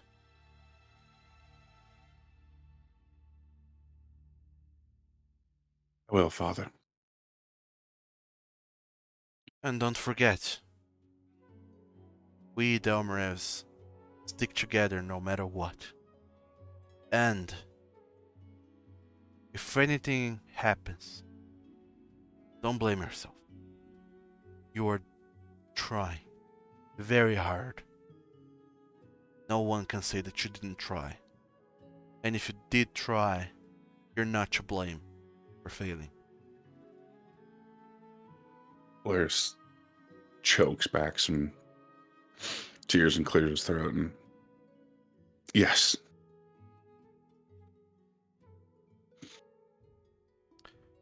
I believe you have much to discuss with your friends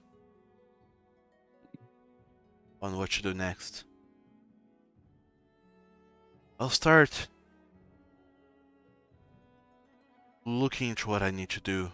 Make sure that the council knows of what has happened to your sister and what the Ulxians have done.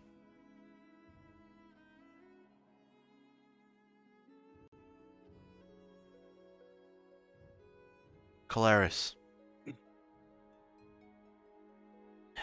you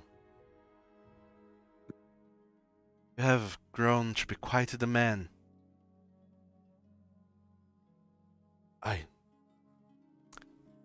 I just wanted you to know, no matter what, I'm proud of you.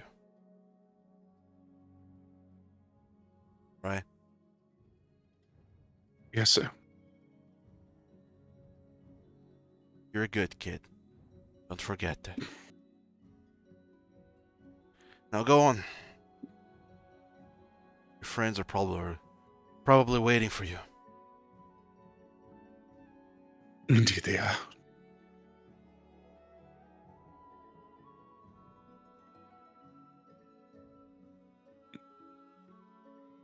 I love you, Father.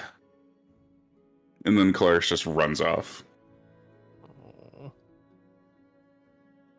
You run off too fast to see his smile, but not fast enough to hear him shouting from behind you. I love you too, son. Go and make us all proud. Show them the Delmarevs cannot be taken down.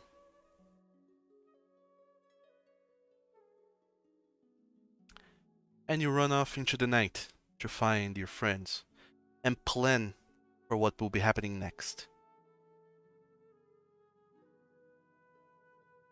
So, there's still like 20 minutes left in the game, but I fear that space is not here. Oh, what Yeah. even? Yeah, something came up and he had to leave, so... And honestly, it's a good point to Yeah, sure. pause anyway. So, we will begin next session with all of you meeting up and having a long rest. So, yeah, you will need one after today. So, don't do the long rest right now. Let's do it next session, because then all of you do your long rest, and we remind Falkan that he has to do that as well. Yeah. Okay, so this is it for today, everyone. Once again, thank you all over there on the medias, on the places, on the interwebs for watching. This was the 29th episode of Conquerors of Nolyn. Lots of stuff going on here, but hopefully you had the greatest of funs and despite everything. So thank you all for watching. Don't forget to follow all